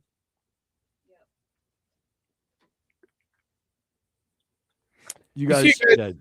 I was gonna say, you see, you guys have a blockage in your brains. He said the Trail of Tears is made up garbage by lips. Yeah, it is. And I said I'm so dumb I don't even know what it is. Huh. So there. Showed him, didn't I, Rex? Yeah, it's when we took a bunch of the fucking Shoshone and whatever and moved them out of the way because we were fucking busy building stuff and some of them died. Who cares? Wow. They weren't my tears. How you like that? I don't know if I like it. Yeah, Europeans were eating each other and they still eat humans. Hold on, I'll bring it up. This is going to be cute. Europeans were eating each other and they still eat human meat to this day. Bam, bam! Wow. That's scary. I don't want to see people. Yeah, they were destroyed, but not genocided. Okay, so if I destroy half of the population because they're Nazis, where does that fall into? Do you see my problem with this? You know what I mean? I'm talking to Slump. You see where the inconsistency is, my friend? Let's bring up this sweet boy, Kenneth Hackett, 285. What's Kenneth say? Of the dust thou art, so the dust thou return. Is this little perhaps eating of the fruit, pride, lust, greed, consumption of your own light, mark of the beast? I just ordered some fries, dude. I don't really need all this. Yeah. He's in between shifts right now. I would like a little more context, Kenny, because you came in hot with that, and I love biblical stuff. But I'll be honest with you, sometimes I don't track. So and there's a lot going on in chat, so I don't know exactly what you mean. So you could click the link in the bottom of the chat. You can call up and kind of you could preach, brother. I don't mind listening. Love it. Yeah. Go ahead. No, go ahead. I was gonna. I just want to see. Slump's answer. We sent them to Nuremberg trials, etc. That's the difference between justice and fascism. So, if it goes through some sort of a legal process, and half of a population is found convicted of this horrific, heinous acts, then it would be okay because the removal of these of half the population was done in a just manner. But at the end of the day, there's still half a population of people that we look to be, at least in the eyes of the justice system, morally better and better fit for society. Is that what we say? If I steel man your position?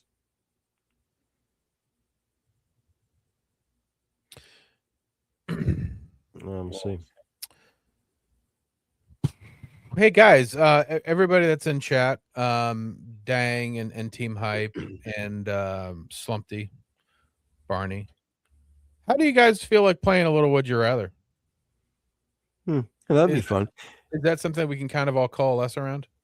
Yeah, that's fine. And can you guys please hit the like button? Yeah. That would be cool. Even in Slumpty, you don't always agree, but you at least can hit the like button for us.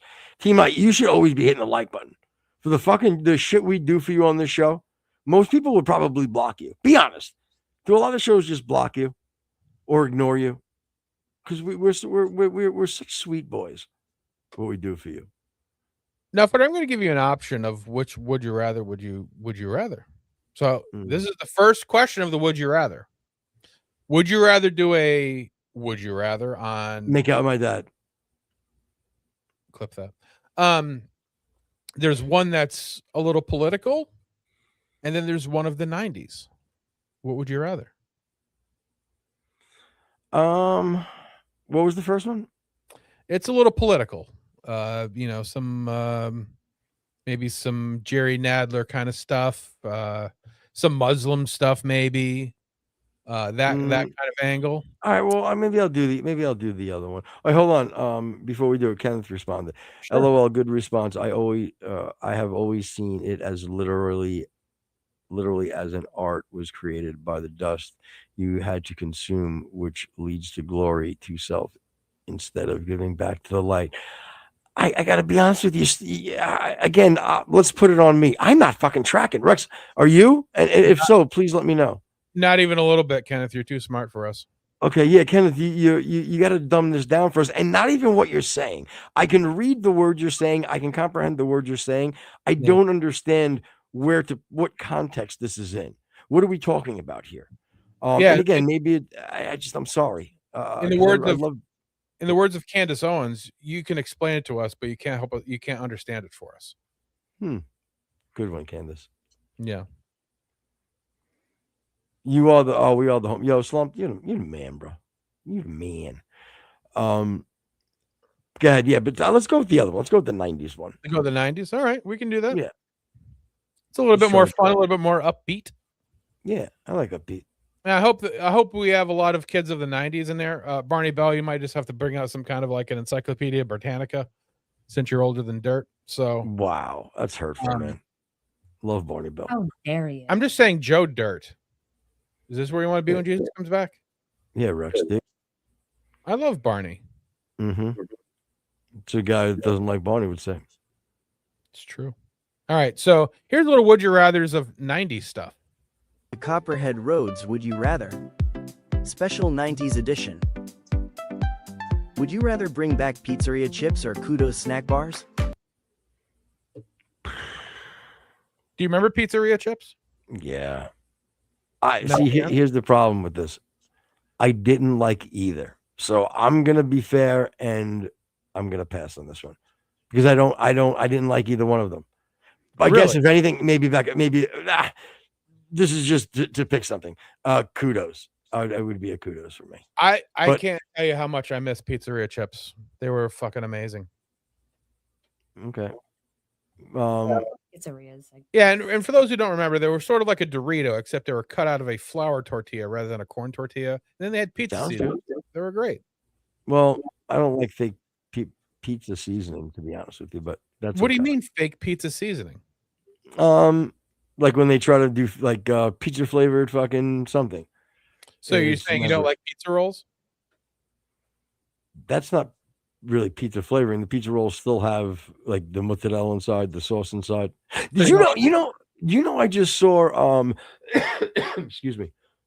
That frozen pizza no longer has a real cheese in it. Yeah, and I think that's even true with some of the commercial stuff too. Just want to say that. It's disgusting. But you don't like a pizza combo? No, you're not. No, great example. No, okay. That's fake pizza taste. Perfect example of what I consider fake pizza taste. I got you. So let's look in chat real quick. You got all right. Slump is gonna go with kudos. He would rather kudo bars back.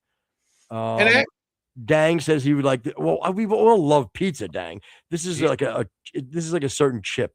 Yeah, that was called pizzas, but it's fake. It's like a fake pizza flavor. Pizza Pringles are good. Yeah, what the fuck? Yeah, no, again, you're going with. I don't like fake pizza flavoring. Let's move on.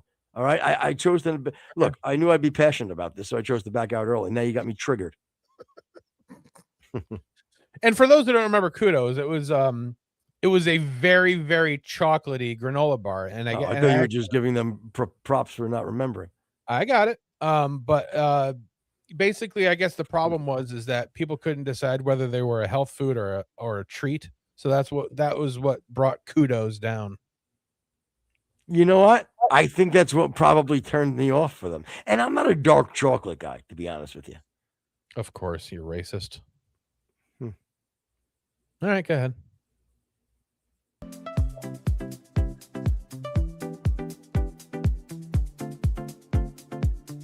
Would you rather wear Billabong shirts or Massimo shirts? I'd say I'd probably want to wear Billabongs because I can't think of a specific Massimo shirt that I had. The only one I remember it was words. The words on the front were blurry, and it said "Stop or you'll go blind." Yeah. I would go. I'd say Billy Bong. Billy Bong. Yeah, I'll go Billy Bong. There you go. I would go Billabong too, because most of Massimo's stuff is pretentious. But Yeah, why you say it weird? Huh? Why you saying it weird? Say what? Billy Bong. It's Billabong. Yeah, why you say it weird? Jen and I say it right. You say it weird. It's not Billy Bong. All right, next question. All right.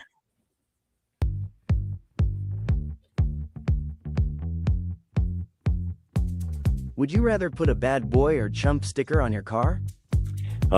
Yeah. Neither. But with that being said, I don't even know what that "I'm a chump" sticker is. That's some old fucking Central Florida shit. The the chump were it was a basketball thing actually. It was like a stick No, that's a figure. chimp. Good night, everybody. Oh wow, why are you so racist? What do you mean racist? Because basketball, and you're equating it to black people, and then you're making a monkey joke, which is just unbecoming of you. Quite frankly, I'm insulted. I'm insulted. All right. Okay, then what do you mean by chimp? Again, you know what? I'm beyond this now. I won't even entertain this type of shit. It's ridiculous. I would never do that. That's horrific. Okay, but what do you mean by chimp though? Huh? What? Fucking Mike. Hold on. I'm having a problem. Move on to I'm having a fucking ear thing. Oh, okay. Let's just skip to the next question. I'm gonna go chump, not chimp, like Footer is implying. Those bad boy stickers were terrible. Terrible. God, were they awful. Yeah, I knew a kid from fucking South Philly. Bro, I knew a kid from South Philly used to go around in high school, beat the fuck out of people that have a bad boy fucking sticker on their fucking Yeah, window. Brownie B. Brownie fucking Frank Brown. Italian men are nice too. Whoa, dang. All right. How do we do this? Was it like a Telegram thing you kids are doing? What are we doing? Discord? Some international lovemaking? Footer's grandmother's half Italian. That's why the water beads off the hair. Good night, everybody. Go ahead.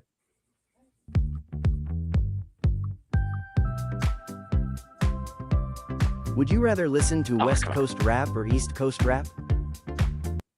Come on. East Coast, fucking East Coast all day. I understand that you feel that way. And again, I would say that, Biggie and Mobb Deep do weigh heavy. However, mass consumption West Coast was better. Tim Dog, what are you, nuts? It's true. Redman, Naughty by Nature. See, you're already Eric B and Rakim. Okay, now you're into fucking B-side. Fucking Fat Joe, Big Pun, Little C's, 3-6 Mafia. And again, but you're Bone Thugs. Bone Thugs was not Midwest, nigga. Yeah, it's Midwest. Now it's closer to East Coast than West Coast. Yeah, but now you're gonna bring Eminem to the West Coast if you're doing that. Do you really want to do that? No way. Detroit? What are you, nuts? No way. I'm just Detroit's saying, more East Coast than West Coast. if you're gonna bring 50, if you're gonna bring Bone Thugs to the East, Ja Rule, Eminem to the West, Jay-Z, okay, Run DMC. No, Ja Rule's from fucking Long Island, you shitbag. Ja Rule is Southern rap. No, first of all, okay, let's go there. Nelly, all the ATL rappers, Outkast. Again, but that's not Big East Boy. Coast. That's Yes, Southern. it is. What you tell me? You tell me fucking George is not East Coast, you shitbag? Stop it. But they're all Southern Wu-Tang? rappers. Oh, come on. Wu-Tang? All right, okay, enough. Wu-Tang is entirely overrated. You know what? I'm not doing the show with you anymore. I'm done. All right, Rex, you've been voted out. Yeah. Consider this my fucking 2 weeks. All right, pick the next. LL Cool J, thank you. Oh, you prefer the darker man. I see. Would you rather believe the story about Marilyn Manson's ribs or Rod Stewart's stomach? Okay, that's just kind of dumb. You know what? There's another dumb question. 2 dumb questions on this. I won't even tell you which ones, but this is one of them. I don't know. You know what? You know, I agree with fucking Donald. Try harder. This is terrible. It's a terrible Marilyn question. Manson's is obviously way more believable, though. Yeah. I think both are fucking false. Well, they're both clearly false, but they were both big things in the 90s. It's not like I brought Yeah. Richard Gere in here either, which was mentioned earlier. Yeah, again, you're a whole bunch of hacks. You, Scott, I don't care. Again, what's even the question here? I'm just saying, which one would you rather believe? Which one do you think is more believable? Oh, Again, they're all going to be hacks. This is all stuff from the 90s. Marilyn Manson's ribs, then, I guess. All right. I bet next one better be fucking like Nirvana or Pearl Jam, something of that nature. It ain't. She's like, but goddamn, I could have used you. Would you rather wear Airwalk shoes or Doc Martens? Ooh. That's kind of tough because, yo, I could look fucking tough as fuck with a pair of Doc Martens. Also, who doesn't love a fucking pair of Airwalks? I know. You know? Man.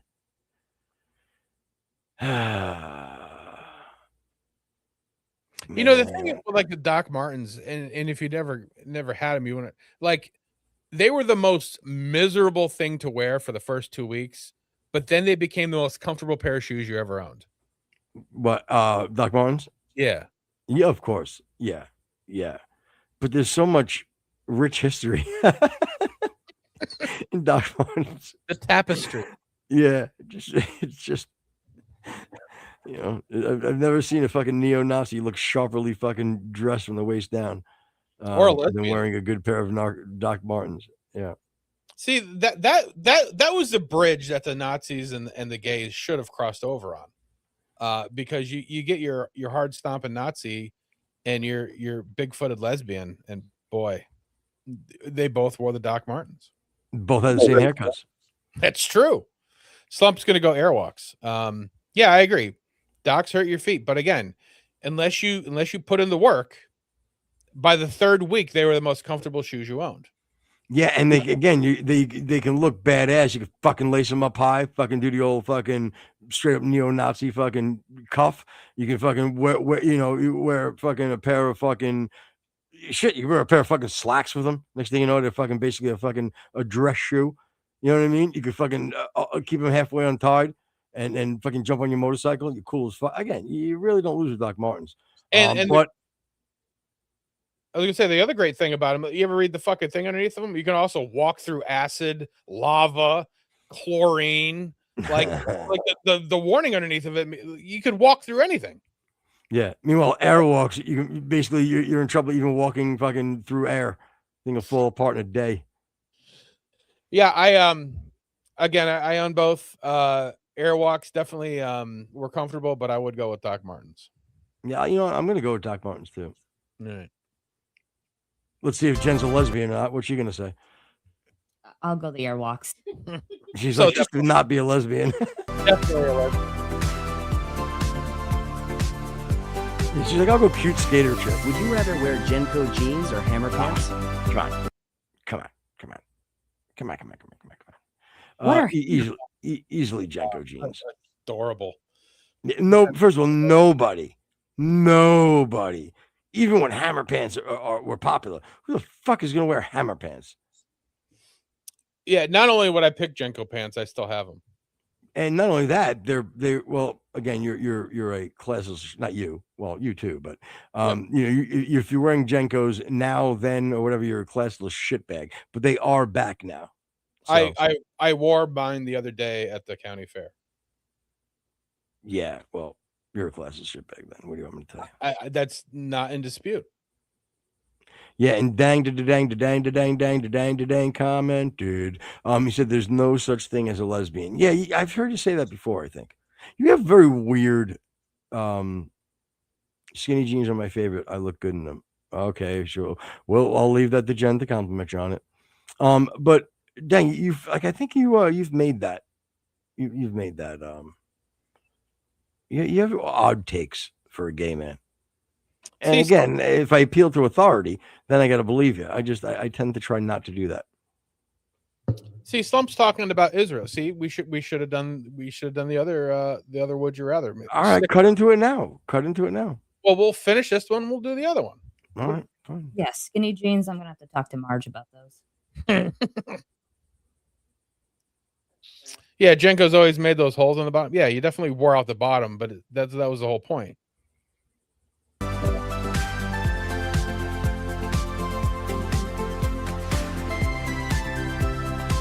Would you rather rock a Nokia phone or a Razor?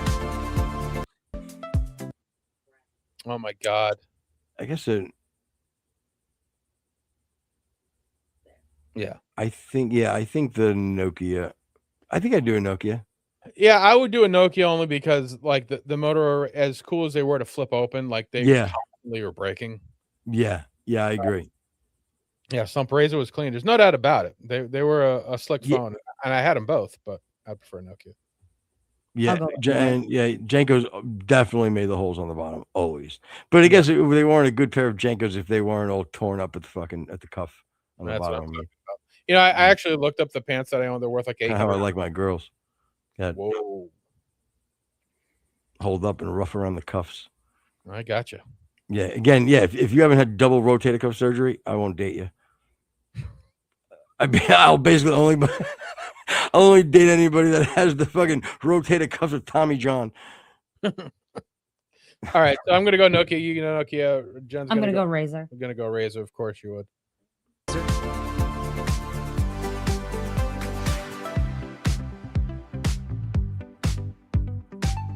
Would you rather deal with a detachable CD player faceplate or a Viper alarm? Again, had both. Never had the Viper alarm, but always had Benzie boxes and then the ones that popped off, either one. You never had to deal with the Viper as armed alarms? Oh, I had to deal with it as far as passing by one and then that's what I mean. Yeah, like I'd walk by and it said that, and then I'd break the fucking window because I was annoyed that it said it. Dude, those really played out well for the fucking car. I had both. I hated the Viper alarms, man. Because not only that, but like you didn't have the sensitivity. Well, fucking, again, like you said, somebody would walk by things or whatever. Like, what did they really need to say? Viper is armed. Of course, Viper armed. Step away from the vehicle. Shut up! I throw a brick through your window and walk away. I wonder if like there's got to be a percentage of break-ins of cars because of the Viper alarm. Oh, for sure, or at least vandalism. Yeah. Jen has no idea what we're talking about, neither one, so you can just go ahead. No, I'll do the CD player. Yeah, I'll go with that. Yeah, I think even the one. And I think I know the Viper alarm now that you're talking about it. Yeah. So. I think even the CD player in the Blazer has a detachable face. Jesus. All right, so is that woman that got attacked with a chimp.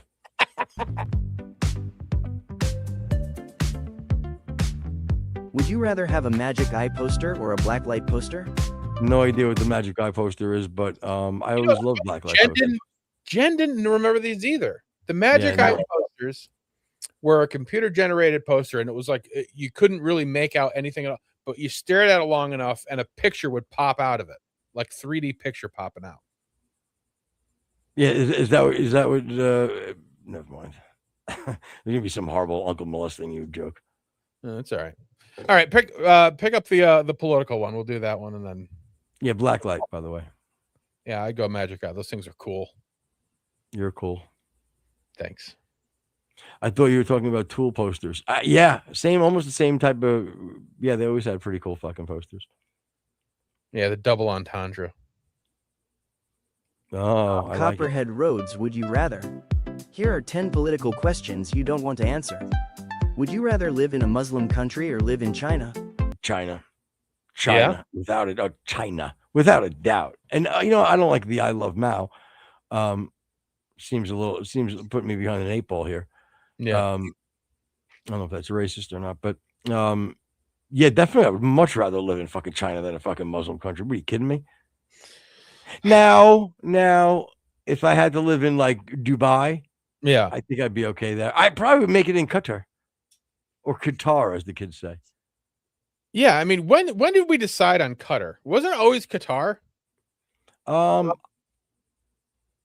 See, I think what happens is almost like the Caribbean and the Caribbean, because people say Caribbean. They're saying Caribbean, but it sounds Caribbean because they say it in the native tongue. Mm. So Caribbean. It's really Caribbean, but there's a Yeah. Caribbean. So people are like, oh, I'm going to the Caribbean. Okay, so same way I think would be with Qatar, like Qatar. I live in Qatar.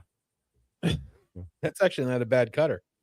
All right, so the rules of the game here is, since we said Muslim, it'll be roll of the dice. We can't pick the Muslim country. So okay, so then I'm going to China. All right, so I'm going to go China too. What about you? China. All right, so China across the board.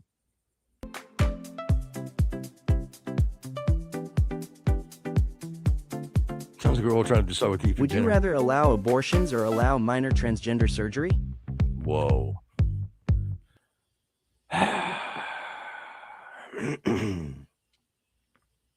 Wow. Yeah. Seems very polarizing.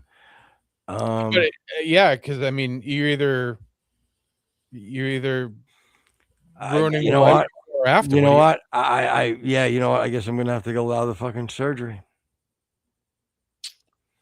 Yeah.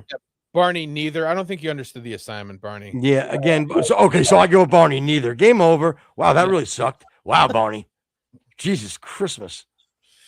To be honest, I'm gonna have to go with the first one. Rex. I can't allow a kid of pure conscience.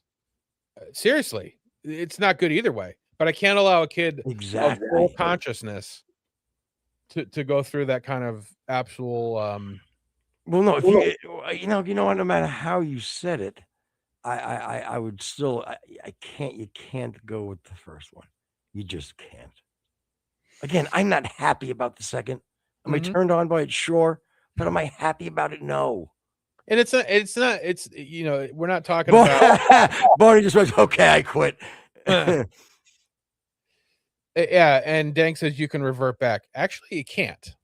Okay, but you don't know, and unless you're gonna look down my pants, you don't know. Maybe I lived my life the way I was supposed to live it, and sure, I have a fucking. It's like somebody removed my kidney, but you don't know. And again, there is no team hype. Go fuck you are a fucking retard. A hard R retard. You're talking about Herodotus and Egyptian gods, and we're playing Would You Rather over here. You fucking one-trick pony. Go fuck yourself. What the fuck is your problem? Yeah. Is me or him? Him. Oh, all right. All right. Obviously, we're not gonna gain any good ground on this. So let's just skip to the next one. Wait, whoa. What? So wait, we're gonna let Jen get away with freaking going to heaven and us going to hell? Yep. You little stinker. Would you rather clean Jerry Nadler's toilet or clean Jerry Nadler's teeth? I guess it's fucking toilet. Yeah, I'd go toilet, clearly. Really? A couple of flushes, a brush. We're not cleaning it with your hands. Or your tongue. Yeah. Yeah, but the teeth would be faster to clean that than the toilet. How so? You ever been through a dental cleaning? Yeah, and how do you know what fucking the shit that Nadler takes? Yeah, then You're assuming. I'm going the toilet. Okay. Listen, I don't want to push you away from Nadler's teeth. I'm just trying to guide you down the best direction I can. As a good man. I was thinking they were like false teeth and you're just cleaning. Oh, yeah. Even then it's even easier. If I can pop them out, you throw them in a cup. You're done in a half hour, however it takes to fucking cleanse the fucking That's choppers. what I was thinking. Yeah. I'll go toilet. Again, I don't think we should assume, but at his age, it's possible. All right, what's next?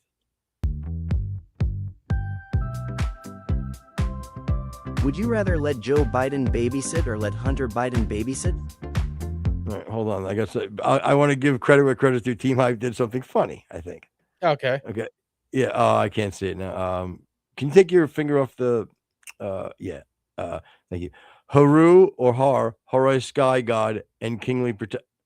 Oh, see, I thought he was doing I thought he was having him choose between two dumb things, just to kind of like get his dumb point across, but still play part of the game. I don't think that's what he was doing. Never mind. Wow. You know what? I gave you too much credit. I apologize. That didn't go well. Oh, come on, man. Even that baby powder, is that baby powder? Okay. So yeah, Joe Biden or Hunter Biden? Who you letting babysit your kid? Joe. Well, what if it's a Yeah. baby? Yeah, it doesn't matter. Joe's gonna sniff him. Fucking Hunter's gonna fuck him. Joe's gonna fall asleep on the couch though. Yeah, if you Or have in the if recliner. you have an infant, wouldn't you rather have Hunter Biden? No, this man's been accused, I think, of right misconduct with underage girls. No, So is Joe Biden. he his daughter, sniffs them. What's a little?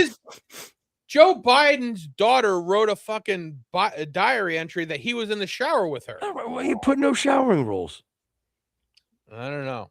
What do you want? Hunter doing a fucking line off the fucking child's pelvis? I mean, come on. And Slump says that he'd choose Hunter probably. I would. Yeah, I'll go Hunter. Hunter. I'll go Hunter. I'm still gonna go Joe. All right. Would you rather fund Israel or fund Ukraine? Wow, that's tough for me. Yeah, that's tough for me because the truth, the publicly or politically correct is you say you'd rather fund Ukraine, right? But in the best interests for America, would that be Israel? You know my point? I don't know which one. With that being said, I'll go with Ukraine because I'm not going to put myself in that box. I don't know if I would. You see, I don't know if I would. I'm going Israel. You know what? I think I'm dude, I think I'm with you. I think I'm because again, there's no reason for me to shy away. I know how I feel. You know what I'm saying? So if I had the choice, I'd have to go that. So would I. Now we're gonna get a bunch of fucking hate, but that's all right. And 20 grand. Would you rather watch CNN forever or never watch YouTube?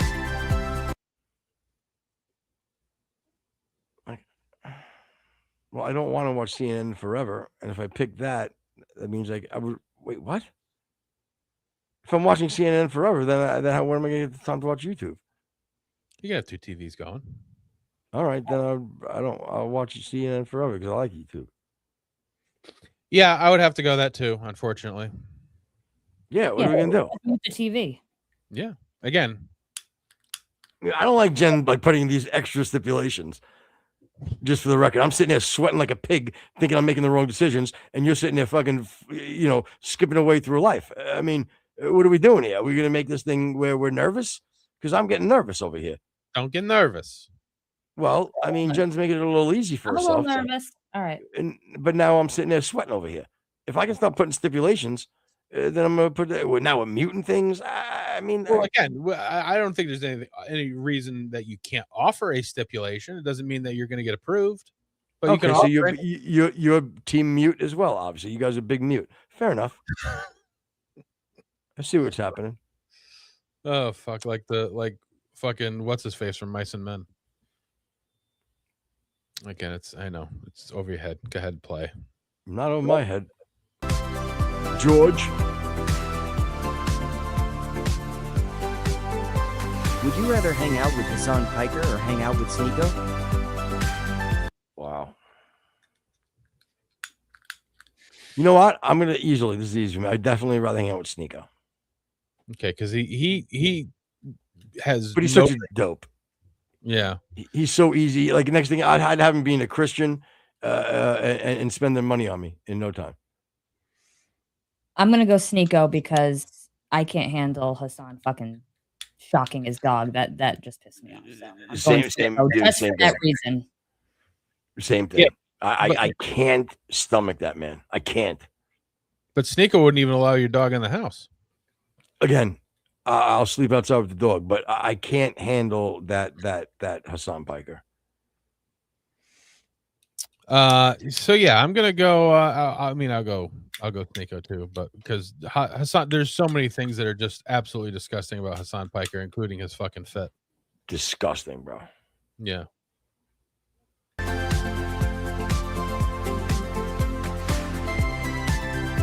Would you rather smell Destiny's beard or Brian Shapiro's head? Should have been Tim Pool's beanie. Yeah, Brian Shapiro's hat or Tim Pool's beanie. That would have been a little bit more on brand, I guess. That's okay. Well, Ben Shapiro's yarmulke. God. I'm gonna go Destiny's beard. Smells like fucking gefilte fish. Ugh.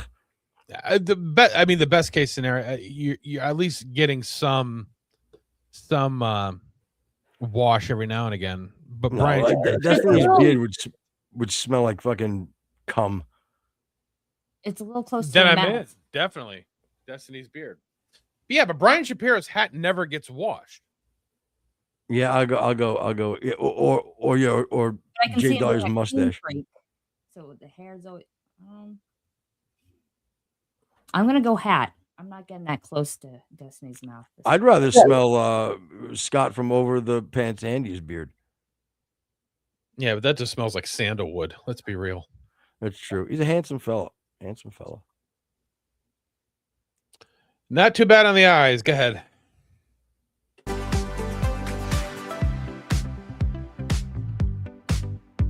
Would you rather watch The View forever or listen to NPR forever? Oof.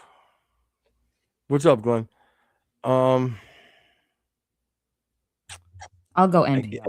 Yeah, you know what? I think I'll go NPR too, because at least I don't know. At least you might catch like an acoustic set by freaking Franz Ferdinand or something. You know what I mean? Yeah. At least you're getting some variety with NPR for sure. Yeah, The View yeah, would kill you. It would kill me. It would definitely kill me. Yeah, everybody's going NPR. Yeah, I don't think anybody can deal with The View. It's just really possibly the worst thing in the world. Yeah. All right. Not coming from a guy who does this show. One more.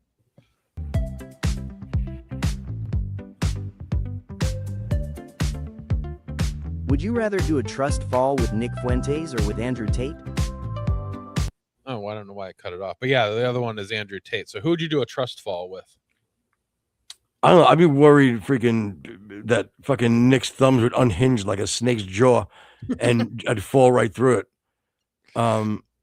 But I'm gonna go Tate.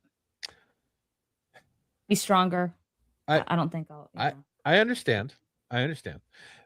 My thinking here is that yes, Andrew Tate could definitely do it muscularly, but I think Nick would be more compelled to actually do it. Andrew. Well, I think Tate would catch maybe Jen, but he would unfortunately lead her into sex work. Right. Then he would catch you, but he'd probably put on a rear naked choke. So again, I think it's a lose-lose for everybody here.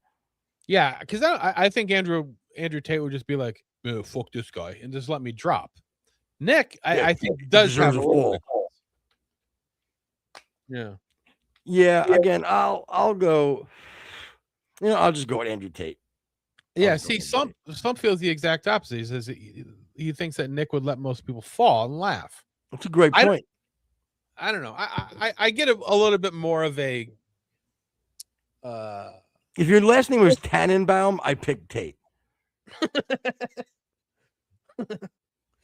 To be honest, I'm gonna go Nick here. Although he'll probably end up killing us both. But yeah, I'm gonna go Fuentes here. I have faith in Fuentes. Yeah. Meanwhile, but if you fall into his arms, he might kiss you right after. Good night, everybody. See, he's queer. Gotta go. So again, another benefit.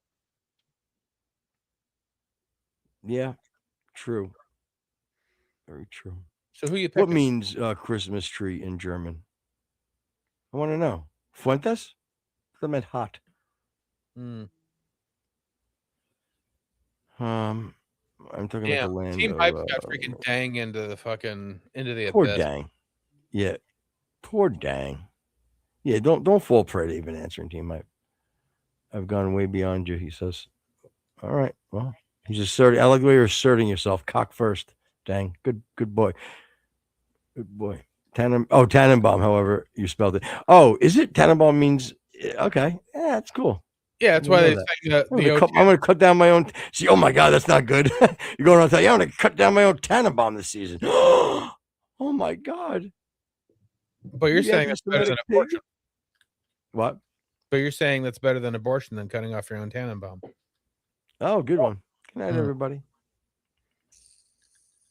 Yeah, that's why that's why Oh Christmas Tree is also Oh Tannenbaum.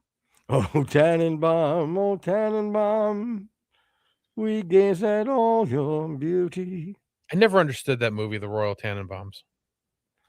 I don't think I've ever seen it. Oh, you know what? That might be a good bit too. Maybe obviously not for now because unless you have time. But movies that like very popular movies that you've never saw. Man, I'll send ones that'll freak you the fuck out. Oh yeah, I've got a ton of them myself. You want to do 3 each? Yeah, sure, I'll do that. Okay. Never saw The Matrix.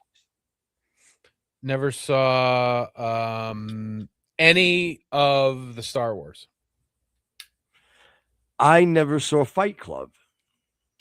Wow, that's I knew it. God, it's gonna be a tough one to beat. Good, because I don't think I have any more right now. I can think of it. I never saw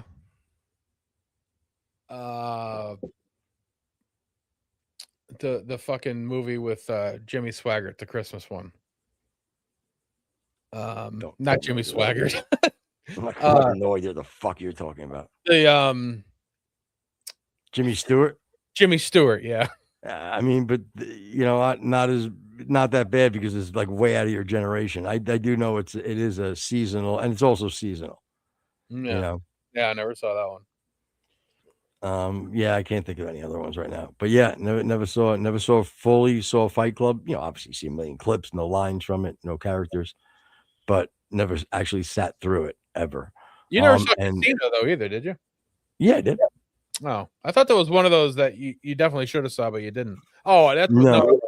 It was But Heat. Never saw Heat. I saw it. Never saw Oh, The Untouchables or whatever the one you like. Yeah, I never saw The Pope of Greenwich Village. Oh, I never saw Deer Hunter. Never saw Taxi Driver. Really? You never saw Raging Bull? Never saw Raging Bull. Wow. Possibly the greatest movie ever. So good. Greatest lines from Raging Bull. Again, I know a lot of the overall content, but I never sat down and watched a movie, Yeah. Good stuff. You never saw Monty Python either. Well, that was a TV show. There's movies. Monty Python and the Holy Grail. Yeah, never saw any of the movies, never saw the TV show.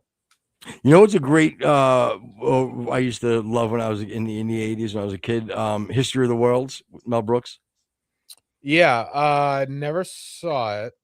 Good ones. You should for the hell of it, but they're like it's almost like Blazing Saddles where there's parts that you're like, not so good. Yeah, Blazing Saddles should have stopped as soon as they started going into the fake town. That was just stupid. Yeah. Glenn Lowry says Taxi Driver is okay, but Deer Hunter is way better. Yeah, I can agree with that. Yeah. History of the World is great. Just watched that last month. You know what? I got to watch it again. Wait, is it on any streaming services, Slumped? Well, obviously you didn't rent the video. What the fuck am I talking about? Okay. Yeah, I wonder. I got to look where that would be. Never saw E.T. I did back when it was popular. Yeah. It's on Tubi. Oh, okay. I have that. None of the Harry Potters I've seen, or that other one with the Hobbits. I never saw any of the Lord of the Rings. Oh, I never saw the Lord of the Rings. I never saw Lord of the Rings. No, never saw that. I mean, I think I might have saw bits and pieces, but never sat through the whole thing. Yeah. Ever.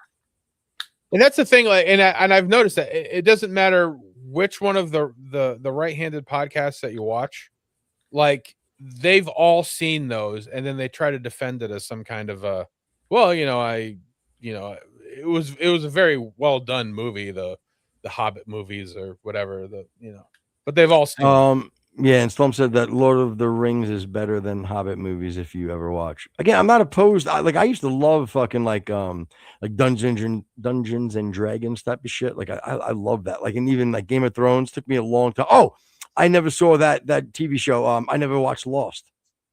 I never watched Lost. I watched Lost. Yeah, Yep. never saw it. Yep. And If pretty much you're any going to watch movie, Lord of the Rings, make sure you're good and high. Yeah, maybe I'll take mushrooms and watch Lord of the Rings. Yeah, I've never watched any movie since I don't know what 2010, 2012 maybe. I'm trying to think of the last new movie that we saw. Lost was good, but ended kind of bullshitty. Oh, pulled The Sopranos, as we like to call it. Never watched The Sopranos. Yep, great. Sopranos is great. Again, if you're into that type of thing, but good show. You never watched Breaking Bad, did you? Nope. Absolutely amazing. Again, I would love to say it's not. Game of Thrones, Never. fucking great. Fucking great. Yeah, if you just picked a month, oh God, what a good month you'd have. If you're just like, you know what? I'm watching Breaking Bad, Game of Thrones, and whatever one that I Better Call Saul was. You ever watch Better Call Saul? No, because you never watched Breaking Bad. The Nope. truth, you watch Breaking Bad, Better Call Saul. Wow. Great fucking shows, dude. And you know I'm pretty good with shows. Oh, did I tell you I went to the movies the other night? No, but there was another movie that you used to the Donovan thing I never watched either. Oh, I love that. Ray Donovan. Ray Donovan, yeah, that was Great show. And so was what was the one with the Claire Danes there? That was a fucking great one I used to rave about. Oh, Homeland. Homeland, great Yeah, show. I never saw it. Yep. Fucking great. But my favorite show of all time, like on the Homeland tip, is that Jew the Jew show. Remember I told you what was the name of it? Oh God. Oh, they have a new season coming out too. What is it? Fauda. Yes, Fauda. Oh, has anybody watched Fauda? I watched Fauda with Crowder. Yeah. Fauda with Crowder. That would have been better. Yeah. What? Oh yeah, that Daria in Detroit thing. Have you seen those ads come up? No. Yeah. Barney Bell says he likes The Illusionist. That was good. I like The Illusionist. Yeah, that was good. And I'll tell you, it's amazing how Team Hype. What movie did you go see? They're going. Again, I know you're gonna make fun of me. I don't care. The funny thing is, I didn't know this was a Christian movie, but it was.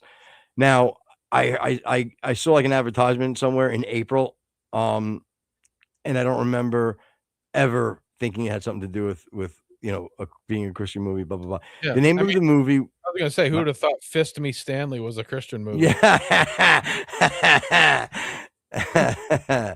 It was called Elijah Peel. Okay. How did you accidentally do you want to bring up the trailer or something? Do you want me to bring up the trailer? Yeah, if you want to bring it up, that's fine. All right. Yeah, it's called Elijah Peel.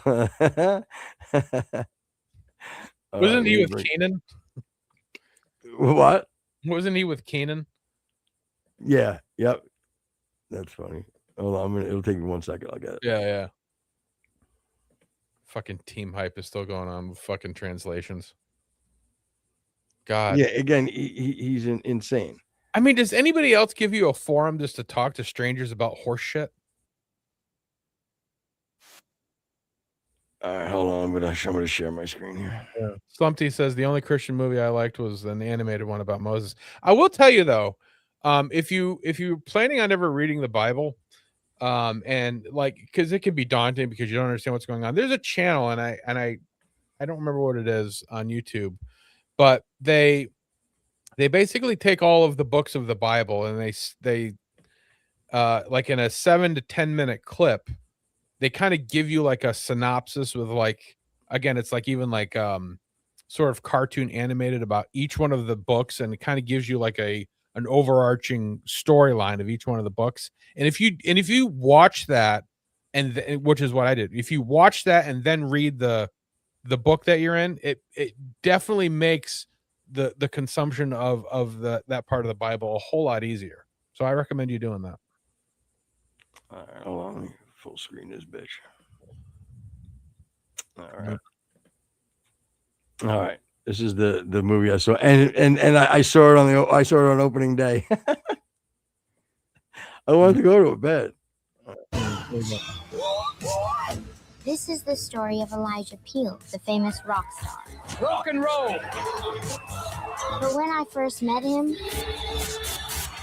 He didn't look famous at all. Where am I? Well, Elijah Peel. Hello, young lady. My name is Jessica. They say you were self-destructive. Too many girls, too much partying. I think You got Billy Corgan in this? I thought you might need to pick me up. You should be asleep, but that's a job well done. So I said, hey, we are the wild ones. We are the free ones. So let's just be one. I really think I found the new Elijah Peel. And it's really good. What is this music? Tell that holy roller he's got 3 weeks to get me a pop record or he's finished. It is good. I was just writing a song with you in mind. What's it for? Beauty and the Beast 2? How about you keep your day job of being a giant pain in my rear end? She's dying, Mr. Peel, dying. Like a soul without a savior, searching for a So, can I hear your music? You mean that thing what no one likes? my hand out to an angel. Got it. Jessica! Jessica! Where's Jessica? Just had a moment. Jessica, open up this door. She's in good company. Thought you died, man. My savior said to me, Just wrote me a song. bring me your treasure. Help! She can't breathe. Bring me all your I gold. want to help. Okay, please, if you will let me help. Oh, a life too short. A life too short. And a story too long. Hey there, sleepyhead. Something's new. I'm new. A new heart. Yeah, that's right.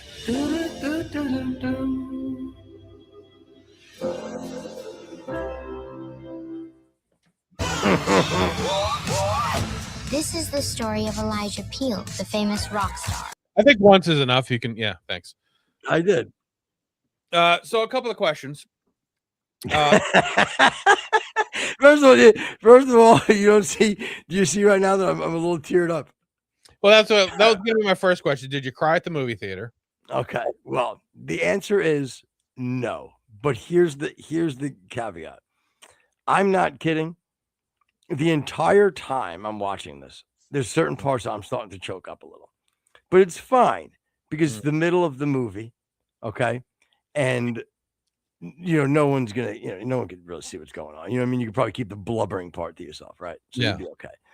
So, but, and again, I don't want to ruin the movie or whatever, but in my head, I'm going, well, this could be a fucking major problem at this end of this fucking movie because the credits are going to roll, the light's going to go on, and I'm going to be inconsolable. Okay. Right. Okay. So I'm like, this is going to be a problem. So I went through half the movie trying to fight and go, okay, like you're going to fight whatever happens here. You're going to fight this. And then by, 5 minutes left to go in the movie, I'm going, you know what? I'm submitting to this. I don't care. I'm going to be blubbering. The lights are going to go on. It just is what it is. Like I've already said, fuck it. And bet was okay with my fate. Ended up, everything was fine as far as I didn't have to worry about it. And, it didn't happen, but yeah, it was, again, I absolutely fucking loved it. Was it a good movie? His wig was horrific. Couldn't stop looking at the texture of it was the worst. Like, what are we doing? A couple of the extras in the movie, it had to be like the niece of the director or something. Horrific. You know what I mean? But the story was just phenomenal. And it was all about, him finding Jesus because she told him to. And it was just fucking great. It was great. Did you see it by yourself? No. I dragged poor Deb. What did she think of the movie? I think she liked it. She wasn't, overwhelmed like me by it, but I absolutely fucking loved it. Absolutely loved it. Again, it was a great message. Yeah. Great. And you could tell there was no cursing in it. No kidding? Yeah, there's a little bit of the drug use in the beginning to kind of build the character. You know what I By mean? But everybody nothing, in the fucking audience. yeah, but nothing egregious. You know what I mean? As far as like the drug use, just like, you know, like a far end of him doing a line and or maybe like a little baggie. You know what I mean? That was shown to just allude. Yeah. Take care, Barney. Thank you, buddy. I appreciate you, Barney Bell. Everyone. Not exactly my cup of tea, but it looks like a nice movie. I'll give you But that. it would be something that you can watch with your daughter and not feel awkward about it in any way. You know.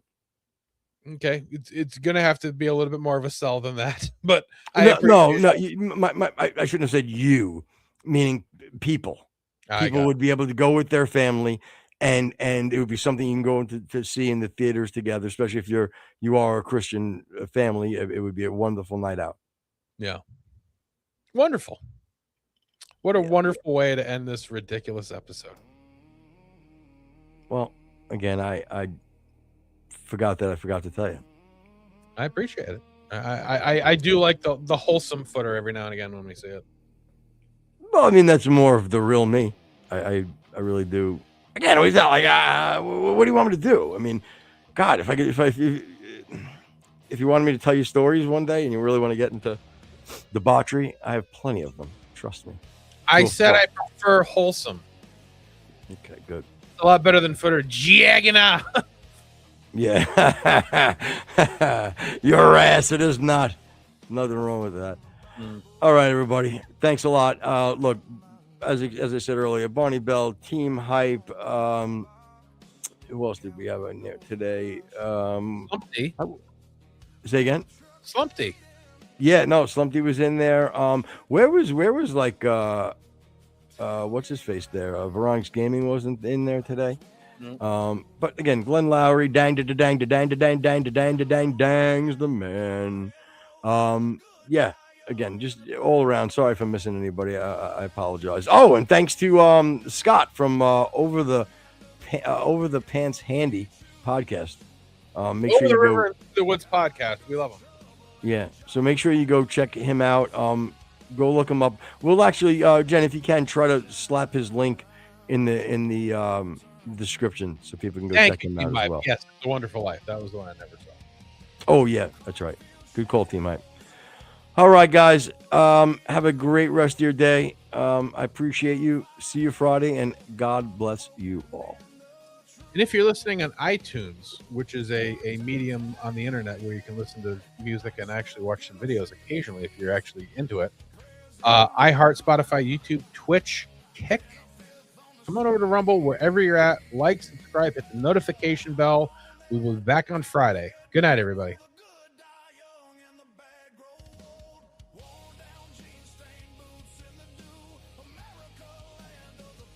You know, my Rexy, my buddy just texted me earlier and he said he got me something. I'm like, oh, what the fuck is this? And he found online a 60 milligram raspberry iced tea drink of THC, 60 milligram THC. That's crazy, dude. Yeah, is it? I have no idea. Well, I mean, the 20s had me giggling like a freaking schoolgirl. You gonna drink the whole thing at once? No, I don't think so. It just seems crazy. Yeah. I don't think it just seems unnecessary. But again, blueberry raspberry, I mean, blueberry iced tea sounds delicious. I don't know. You're into all these black flavors and stuff. You like peach, which is just disgusting. I had sugar-free grape Fanta yesterday from Wendy's. Goodness gracious. It wasn't terrible if you want zero sugar. I gotta tell you, and dyeing your insides purple, but that's a whole other story. we got some of the digital artwork that my daughter did at summer camp, dude. I'm gonna send you it's crazy good. And basically what it is it's where you look at somebody or something and you draw it without looking at what you're drawing. You know, look at this that you did. Are you gonna share it on the screen or? No, I'm just gonna send it to you. Oh, I don't. Okay. Never mind, I don't have it. Well, you should put it into assets and we should show it next time. As well as sending it to me. Right.